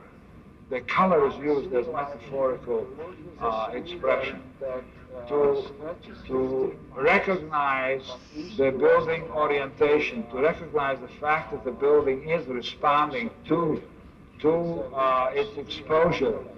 The silver is used on the south and the west to reflect the incoming the heat, where on the east and the north it is dark and to absorb the sky dome, whatever is there to absorb. Here you see those reflectors, which from outside are just the slight dishes, 2 feet in width, and they throw light in through this implant glass, which is self-shielding for most of the day, that there's no sun getting on this glass, so there's no heat gained through there, and coming through and throwing light on the reflector. On the left side, the ceiling is sloped, catching more light. On the right side, the ceiling is horizontal, catching less light. The similar sides or the similar colors are treated as one, just bend around the corner, and then the similar ones are met with another kind of corner detail where the color does not really carry any symbolism. But there's another color, and that's the view from the Renaissance Center in Detroit. What this is a little church. The building is directional. Now, color had a meaning here too. The color was decided by the congregation itself, who, well, first, there are other boats around, you know, on the lakeside. So it's not a sight that is unfamiliar. Or looking the other way, you see it coming from, you know, pointing that way, which is east, and suggesting motion. It is steady, it is pinned down, but it suggests, it's a metaphorical way to suggest motion. It's a metal building. Here again, we come in with the poetry. It's a metal building. The prow is towards the city, and there is the main reading room. So you see it as from almost from a ship. And this is the lower part. This is the also children's area. Has nautical theme fairly evident. It took 10 years to design it because of the bureaucracy of the financing and the indecision. We had 3 mayors and 2 librarians in the meantime. We still prevailed by that the concept prevailed. The biggest difference was that the window, the glass, because of the energy, became quite narrow. The band of the window is quite narrow. And as you can see, you don't need more. Because the way the wall is angled on the inside, the light is coming in reflected either from the spandrel below or even the sidewall. And the light is coming in and contributing to the lighting of the space. That is the main reading room. It is the classic bibliothèque, what we would call the classic one where you read in the center, and the stacks are on either side. That's my favorite photograph that really talks about mobility. It looks like UFO at night, and so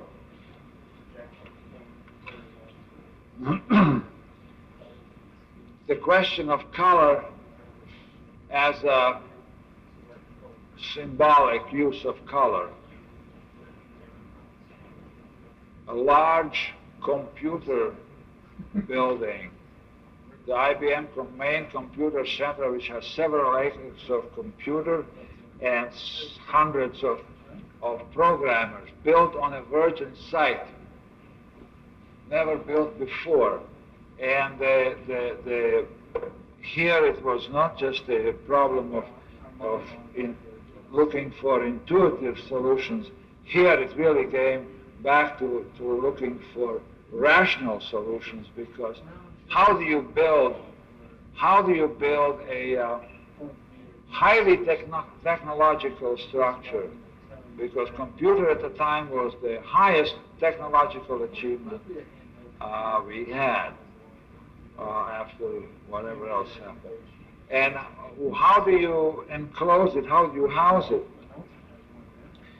Rationally, you said, okay, let's forget about the computer and the technology. Let's put it underground. We couldn't afford it. Secondly, we said, let's build a log cabin. You know, let's pretend they don't exist.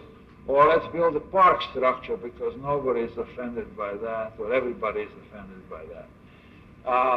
Finally, the answer was, let's meet fire with fire. Let's use highest technology we can find to enclose the computer. So we went to the metal and the high-tech approach. But where the red comes in is the realization again at the times there was concern when the computer came out big, was concerned that the human will be dwarfed, submitted, and abused by the computer. So here it is, in a poetic way, a little line drawn between the computer and the man. See, the computer is behind the gray area always. It doesn't need daylight or anything. The programmer is in the glass area, but between the two there is a line that says, "Watch it, brother, because you may get eaten up." And here the building itself is scaleless. Again, there was no need for scale because it was out in no man's land. It was alone. It had nothing to relate to except trees, and if trees were there, they were reflected in the skins, and so that the what you see here are not mechanical expressions. They really are windows that are at the end of the corridors, because that's the only way we could puncture the skin.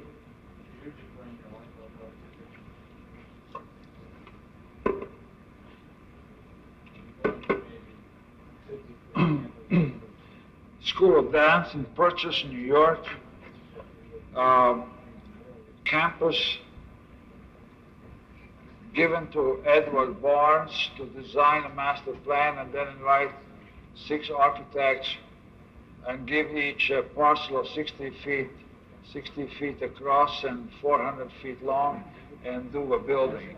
The building next door is by Paul Rudolph, and across is building by Venturi, Architects Collaborative, Philip Johnson, and Gwaltney Siegel. So it was kind of a strange collaboration, because for one thing we were already given the palette. We had to work with the brown brick, we had to work with the anodized aluminum with gray glass and no color. So I'm talking about the exterior only now. So we began to violate that by putting white in there, saying that is no color, and at least getting something light. Then in an area like this, leaving out the colored glass but putting it clear glass. And behind the clear glass putting color, so that the color was not on the building, but the color was inside the building, but you could see through. And but the important things here are, again, the use of daylight. The extension here that you see is a finger that is an extension of this corridor, and that connects to an overall canopy that connects the whole campus. But what is on top of this corridor is a sloped plane, and that sloped plane comes from outside, cuts across the glass, through the glass, and goes inside and becomes the roof over a very narrow band of offices and seminar rooms and all that. It is not only the roof, but it is a reflector. It is a reflector that takes the daylight that comes in once again from the top, gets reflected into the corridor, and then into the studios that are behind here. They also have the upper part of glass and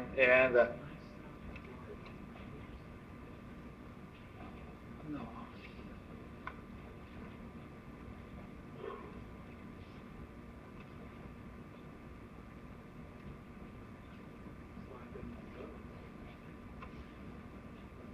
All right. The upper part of glass is there to expand visually the space itself. The space is expanded already by the use of mirror, which the dancers need for their own control. But then the space is more expanded more. It gives the airiness through that kind of thing. At night it's reversed. The light is put in there, and this surface then again expands the space. So daylight is a consideration. Going into a different kind of metaphor is this little red building that is built there by itself. There's no vernacular whatsoever around it. It stands by itself. It is a municipal building, a fire station. And it doesn't take you too long to determine that it is a fire station if you go by the color alone. The color here is symbolic, and it is part of the several aspects that are used in the design. First of all, it has three parts in itself. The static part, the mother that houses the kinetic parts, the fire engines, and then the little R2-D2 that is around the city all over, that is the call box. Now when the call box is pulled, then the signal comes in here, and the machine goes out. Now the machine, this is a terrible photograph of the machine, but I haven't re-photographed it. But it has the same sort of building materials as the building itself. Metal panels, checkered plate protection, metal panels, and then all the paraphernalia, which I don't show, but we have things on it that are paraphernalia off the fire truck. So what it says that there is nothing wrong to borrow back and forth if it makes sense in terms of building materials or building expression and here you see going further, even the strobes are used on the corners when the alarm is on. These go on and announce that there is activity going to take place in that area. So it is a metaphor in a way where you use the icons or the materials to establish kinship between the enclosure and the content, if it makes sense. In this case, I believe it makes sense to have the fire truck and the fire enclosure have similar characteristics. Certainly, if it is in the middle of the city, maybe and it has a vernacular around it that is entirely different, colonial houses and all that. Maybe it doesn't make sense. But there, as it was, sitting alone in the landscape, announcing its existence, it makes sense to me.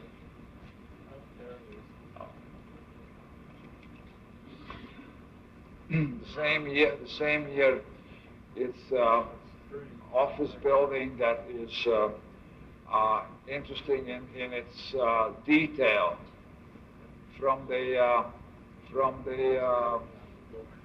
architectural point of view, you would say it's a refrigerator with a horizontal slits cut in it.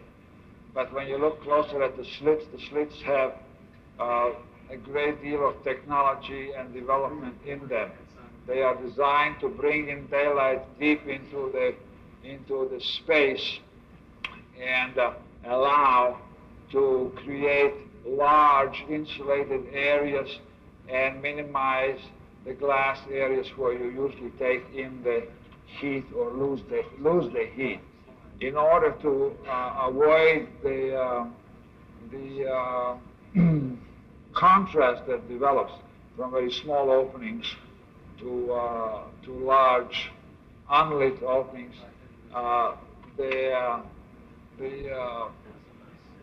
that is achieved. To avoid that, that's achieved by creating, as you will see later on, a system of reflectors.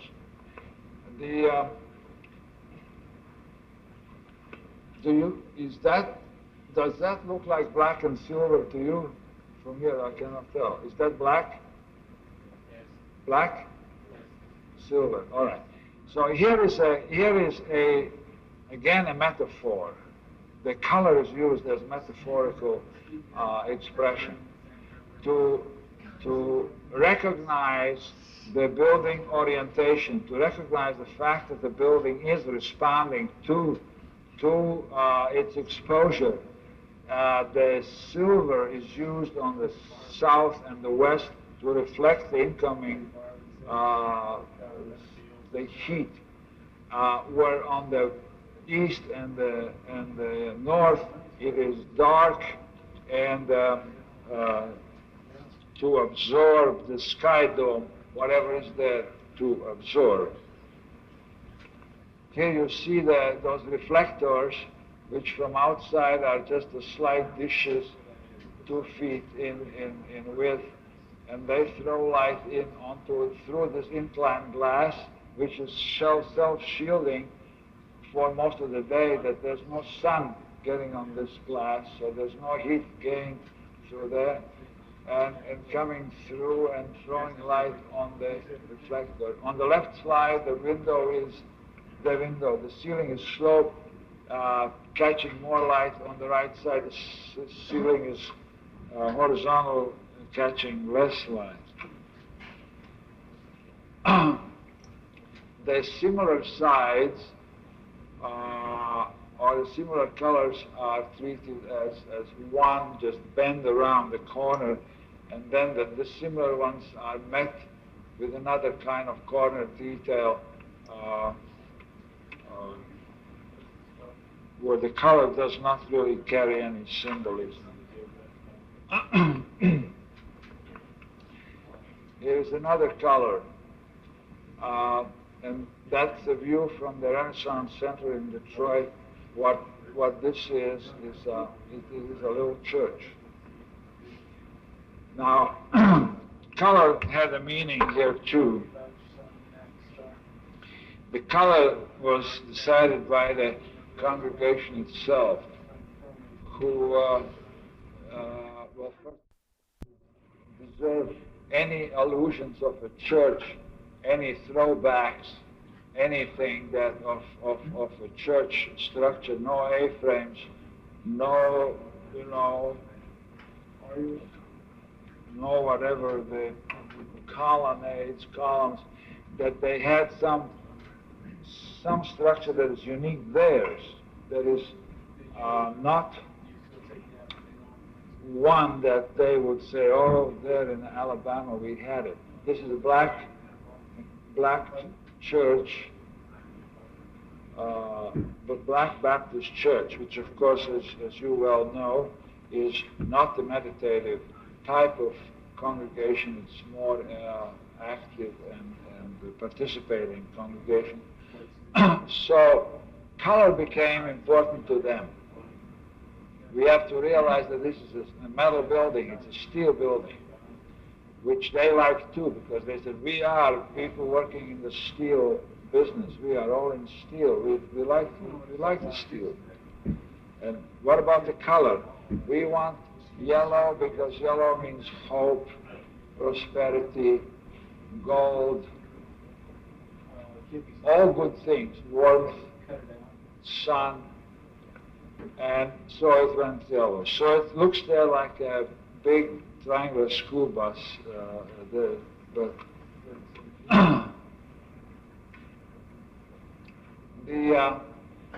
Again, so it was not a building, it was a sculpture. So the building elements went again.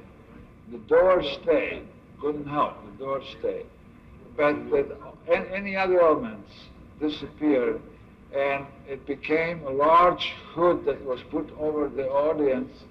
And as you know, the Baptist ritual, the baptism takes place in a water tank or a water container.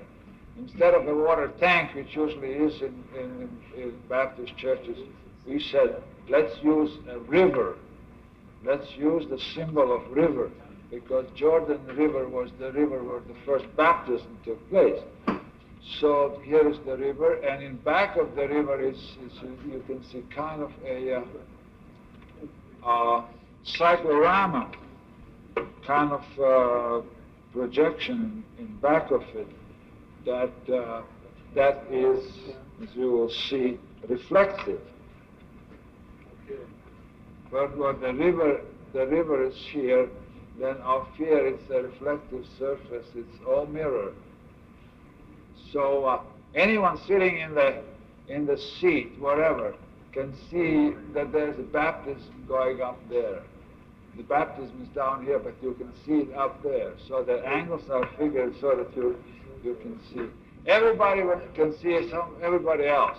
You don't have to worry who comes in late, who comes in early. You see everybody's coon hat and everybody's coat and who is sleeping and who is not, and it brings together very much the two sides when it comes to the religious act of gospel singing and so on. It brings together the two sides. So it's a huge mirror.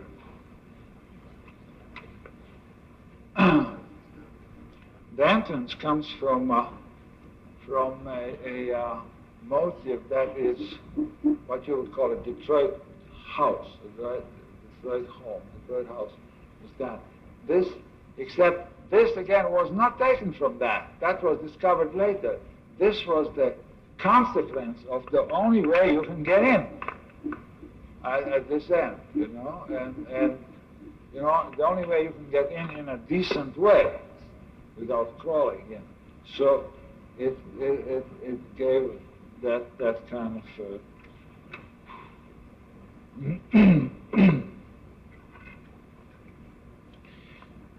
this year is important year for me. We were given the commission to design United States Embassy in Finland, and Finland has been always my great love. It's I have a feeling that I understand the Finnish people, that I understand Finland. They are not far from where I was born, just across the sea, very similar in vegetation in many ways, like the Finnish art, Finnish architecture, music, and sports, and you name it. And of course my admiration for Aalto. Now what you see here is just an introductory slide that shows the Sibelius monument that is in Finland. But the interesting part is that it is placed on the rock of Finland. Finland is really a granite base with a lot of lakes and a few, and trees and rivers. It's the Sibelius monument. The problem was very, very difficult to see how to express America in Finland.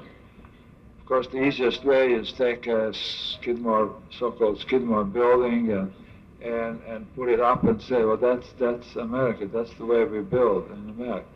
But I was searching for something that would allow for a confluence of Finnish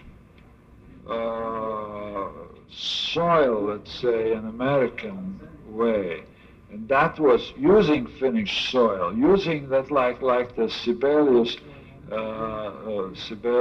monument, using the stone and carving it out in this case, instead of putting the building on top of it, but carving it out in a big hole and then putting in the American part of it, which was expressed through the technology, which was metallic, basically metallic, and there is a kind of again a symbolic sketch showing how the metal oozes out, the windows ooze out of the granite, and the roof is metal, and then the windows, and combine the two, the protectiveness of the Finnish land for the guest appearance of American with this technology. The form, as you see to the right, was governed by many, many considerations. That's the plan form, because the area was considered historic preservational area and allowed only certain size building. The program was much bigger than we could put on. Therefore, every effort was made to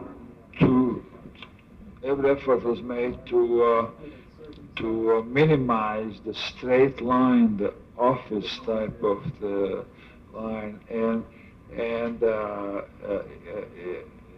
impressions taken from surrounding areas, including vision strips through for neighbors to see the Baltic Sea, which is the blue patch on the top, and so on.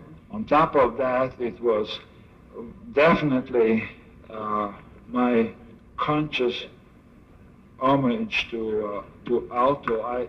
Here I was really not thinking much about anything else, but how to really build the most unobtrusive building in the area.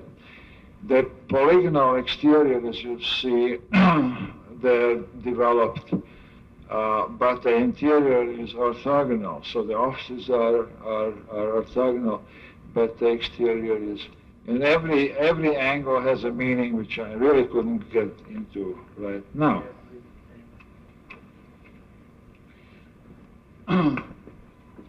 Just a year later, the University of Michigan wanted to build a law library addition, but couldn't give very direct directives where to build, and so we spent a year exploring possibilities where to build it, and that is the low quad, which is almost symmetrically and almost perfect, except for this corner. That corner was never built on with a building above ground, and nobody could see a building going up there. The alumni fainted when they heard about that the building could go up there, and I couldn't see putting up a Gothic revival building there at the time, and a contemporary building was couldn't be built to the acceptance of everyone. So slowly it began to go down, and it went down, down, down. It went all the way down under the surface. So here you see it pushed down, where only this part here is skylight, and there's a skylight in there. To get light in, here we get back to reflected light again. To get light in, this rampart that developed to support the existing library building became a reflecting plane. So the light comes in and gets reflected back through there, and the inside is like 3 trays or 2 trays put in a big excavation with a common window. So that big window belongs as much to this floor as it belongs to this floor, as it belongs to that floor. So by combining these 3, you can get enormous visual effect and openness that way. That sort of expresses what there is from a high technology, that is the high technology kind of tray that is pushed into Earth, and that's all there is visible from the exterior. That explains the light coming in, and this is about the worst case there is in getting daylight in, but you'll see that was a view from somewhere here out. What is it? This I want to mention, that when you design underground buildings, remember that in order to minimize the psychological feeling of being underground, if you expose another source of light, like this plus this point, you take away that psychological feeling that you are underground, because you can see through. You can sort of see through it. There were 3 major difficulties here. One was how to connect the old Gothic with this underground structure. By the pedigree of the old Gothic was so impeccable, and that you couldn't touch it, but you had to connect. So I worked on making a minor incision in that, so that we could connect. It was hard for not the client but X to understand that whatever they build there underground may be longer than what this is, and is as important as it is here. So why not reach hands, and one may be in other century, and the other may be today, and they still can coexist. The big problem was to get the students accept, or the faculty accept, the fact that there are now 2 castes of students, one that learns above ground and one that learns below ground. That's one. 2 was the fact that the ones who are underground maintain the visual contact with the mother structure, so that they don't feel lonely and left out. 3rd was just a straightforward fear of flying, As others couldn't fly, others couldn't go down underground, which were all overcome, and there is nobody who has registered that. And now you'll see.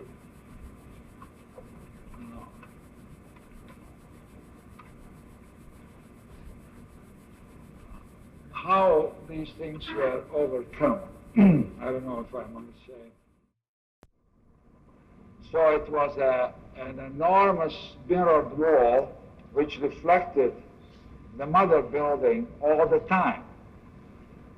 So that being in the lower structure, you saw it 100 times your other buildings, which became a huge kaleidoscope of Gothic element. Here you can see the worst case when the light comes in from the southwest, how the glass forms patterns on that sloped reflecting wall, which was kind of unexpected phenomenon. Here you see the rail of the trays is developed as carrel, where students sit and learn, and they like to take this better than the inner carrels. That's at night.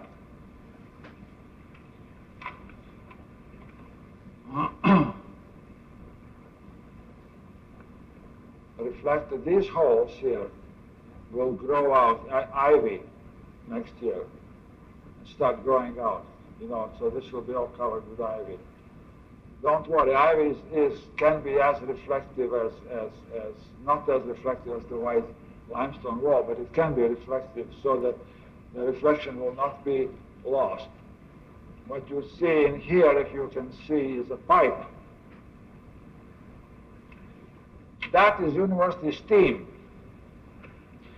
We are running the university steam through on days, when snowstorms come. We run the university steam through so that the snow, before it hits the ground, melts and becomes water, and it goes away.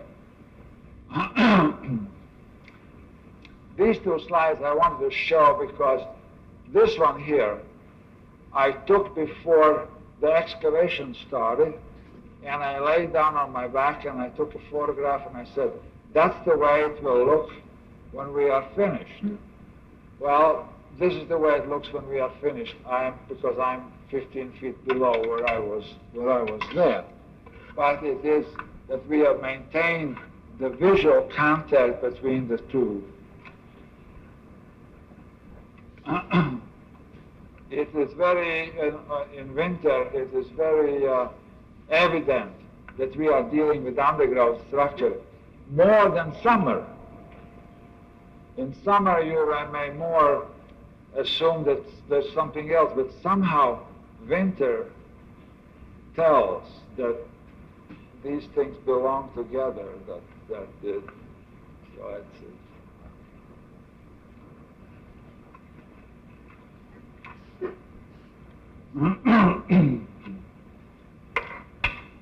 getting into metaphor again, if you are not tired of metaphor. This is done in 1977.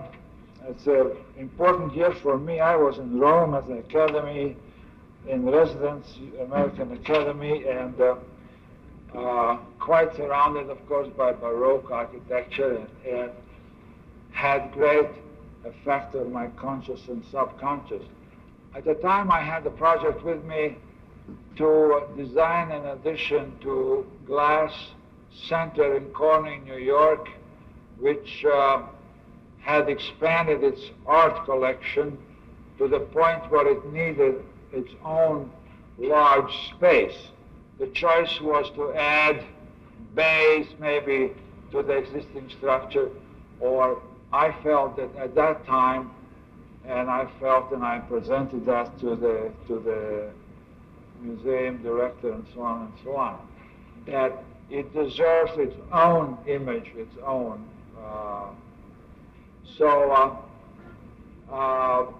I began to look for a way how to express this museum of glass, which really contained art pieces from the beginning of glassmaking, from Mesopotamia through modern glass.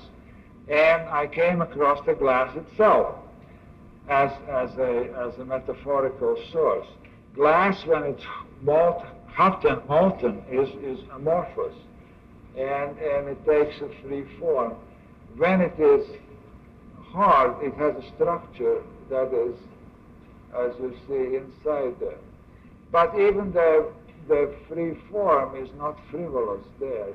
It is quarter circle always. Straight line, quarter circle, straight line, quarter circle, and all that. So it has a system, so it can be built. You cannot just draw wiggly lines, but it has to be built. What you saw there was the master plan. Out of the master plan, we built one portion, which is this. Museum itself, functionally, is a wide boulevard that contains the main examples of glassmaking through the history. And you, in your gumshoes, can go and run through in 12 minutes or less through there. If you're interested in glass beyond that, you can penetrate in and see other glass exhibits. The exterior wall is containing also glass exhibits, and in perimeter is twice as long as a rectangular wall would have been. Here you see it like a piece of mercury escaping out, and in its molten form.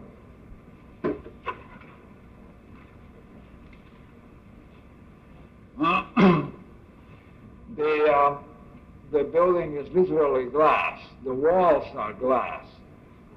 We couldn't find a glass that we would use to enclose the museum, so we went to a glass-making company and invented a glass, which really is a mirror, stainless steel mirror, stainless steel coated patterned glass, which appears like glass on times and appears like metal on other times. It goes from black to white, or from dark gray to silver, and it has a beautiful kind of velvety feel to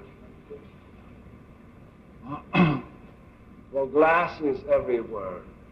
Glass is in the detail of connection of the entrance canopy to the building, in the lobby itself. The connection to the existing is made as a accordioning a temporary connection somewhat, maintaining its integrity of both structures. The principle here shown is one where we pull down the glass very low above the floor line to keep out the infrared and the ultraviolet rays, which are as destructive to glass as they are to paintings. And art museums, as you know, do not want paintings lit by daylight. So by pulling this down, of course, we cut down the vision, but we gained on energy, but we pulled down the vision. Well, to get the vision back, we installed mirrors on this plane and made a periscope out of it. A continuous periscope. What, something like? No.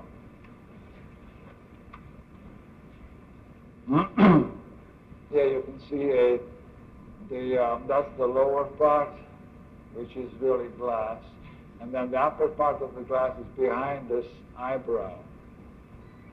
And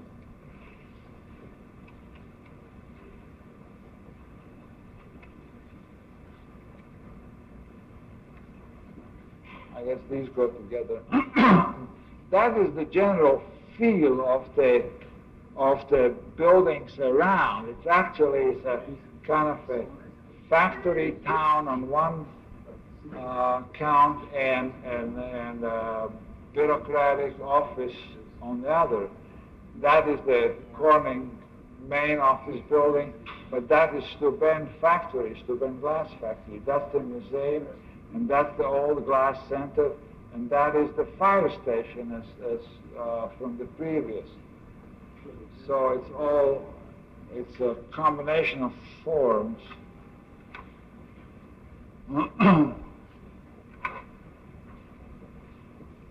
Two more projects. These are projects. These are not buildings now. It's the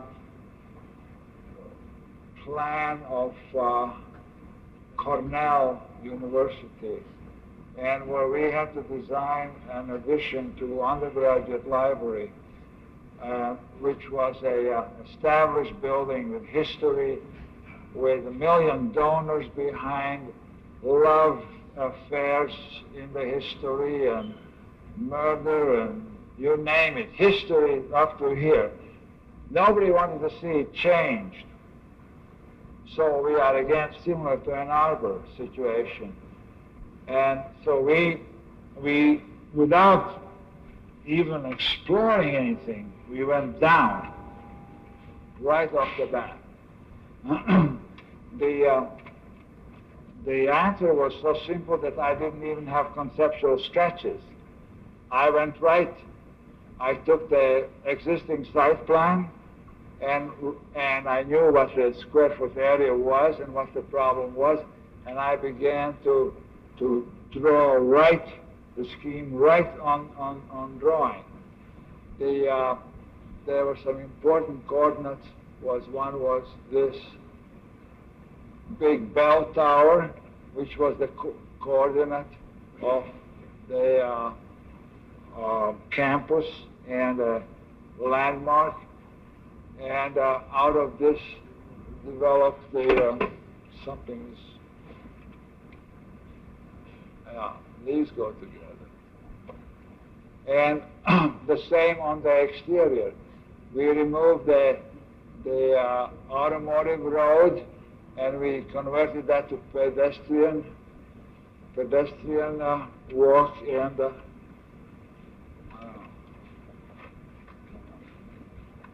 pedestrian walk. And again, this is conceptual sketch done the same day as the previous, and this is the way it ended up. It kept the geometry of the land, and it began to introduce kind of Baroque forms, Baroque architecture. We have a ground floor entrance here, and we have a connection to the existing building there through a cascading stair down into the lower reading room. It is a reading room only because the stacks are in this building. From here to there is an aperture, a wide opening that that gives daylight to the whole underground space, which is, as I said, somewhat Baroque and in its form. And this is the window opening. Here you see it in axonometric of the reading room. The connection is somewhere here with the, no, I'm sorry, the slide is backwards. The connection is here, and the entrance is here on ground. So,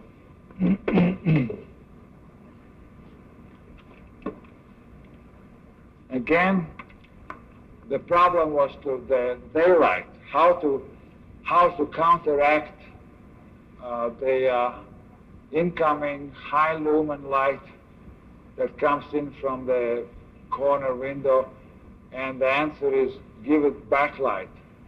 Always give backlight to a dark space. So here, reflected from the existing building, comes in the backlight, which will counter the incoming lumens from there. And this here is one where we don't have a light source. but that's a small portion only is that way. That's the view through the window. So it was worth all the effort. This is the last project. I appreciate your indulgence. Something that I have never done before. I have told myself never again, but I did it in 1971. That is enter the competition. I entered the competition and lost it. And I said again, never again. So from here on, no competitions. For main reason for not, I have to explain, is that no conviction, no nothing. But I wanted to build the library, the city library, which would be state library. And so you begin to look for clues. You know, what are the clues if you have no vernacular? Nobody says anything. How do you start the design project? So obviously we went to exposure, to nature, to what we could see. Besides the functional requirements of how many floors we need and stacks and all that. But what can you see, where the sun is, how to create a larger perimeter so that there's more, and that's the result. These are the early sketches. So the attempt was to give a symbol of sort that you can see from the air, and also a symbol that would allow variation and development of further. Then those little projections here are like bays, like reading bays, where people could view the mountain ranges and also turn their back towards the sun and get some sunlight, because in Alaska they are very deprived from that. So there was a lot of perimeter given to that. There was, on the north, there was a line drawn to the north. We didn't want that. And all expansion was projected for future additional space for storage and so on. So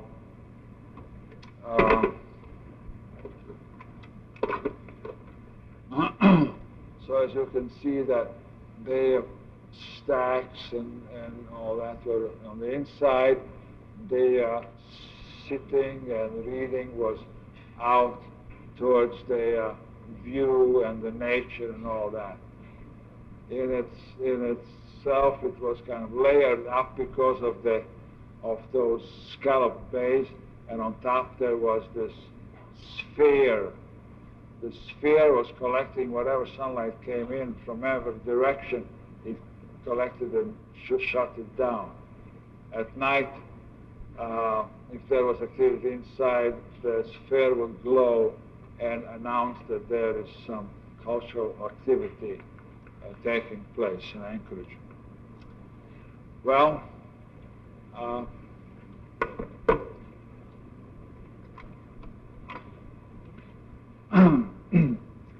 this is the last one. Promise, I'll promise. That's the last one, and that is the slide that whenever I'm down, I look at it, because it is a place in Italy that is very close to me, that has been very inspirational. If you see that there's a red umbrella, I used to sit under it and collect my next thoughts, and I hope to do it this year pretty soon too, because under the 1982 there have to be more thoughts, more buildings. and more to show you next time. So I thank you very much.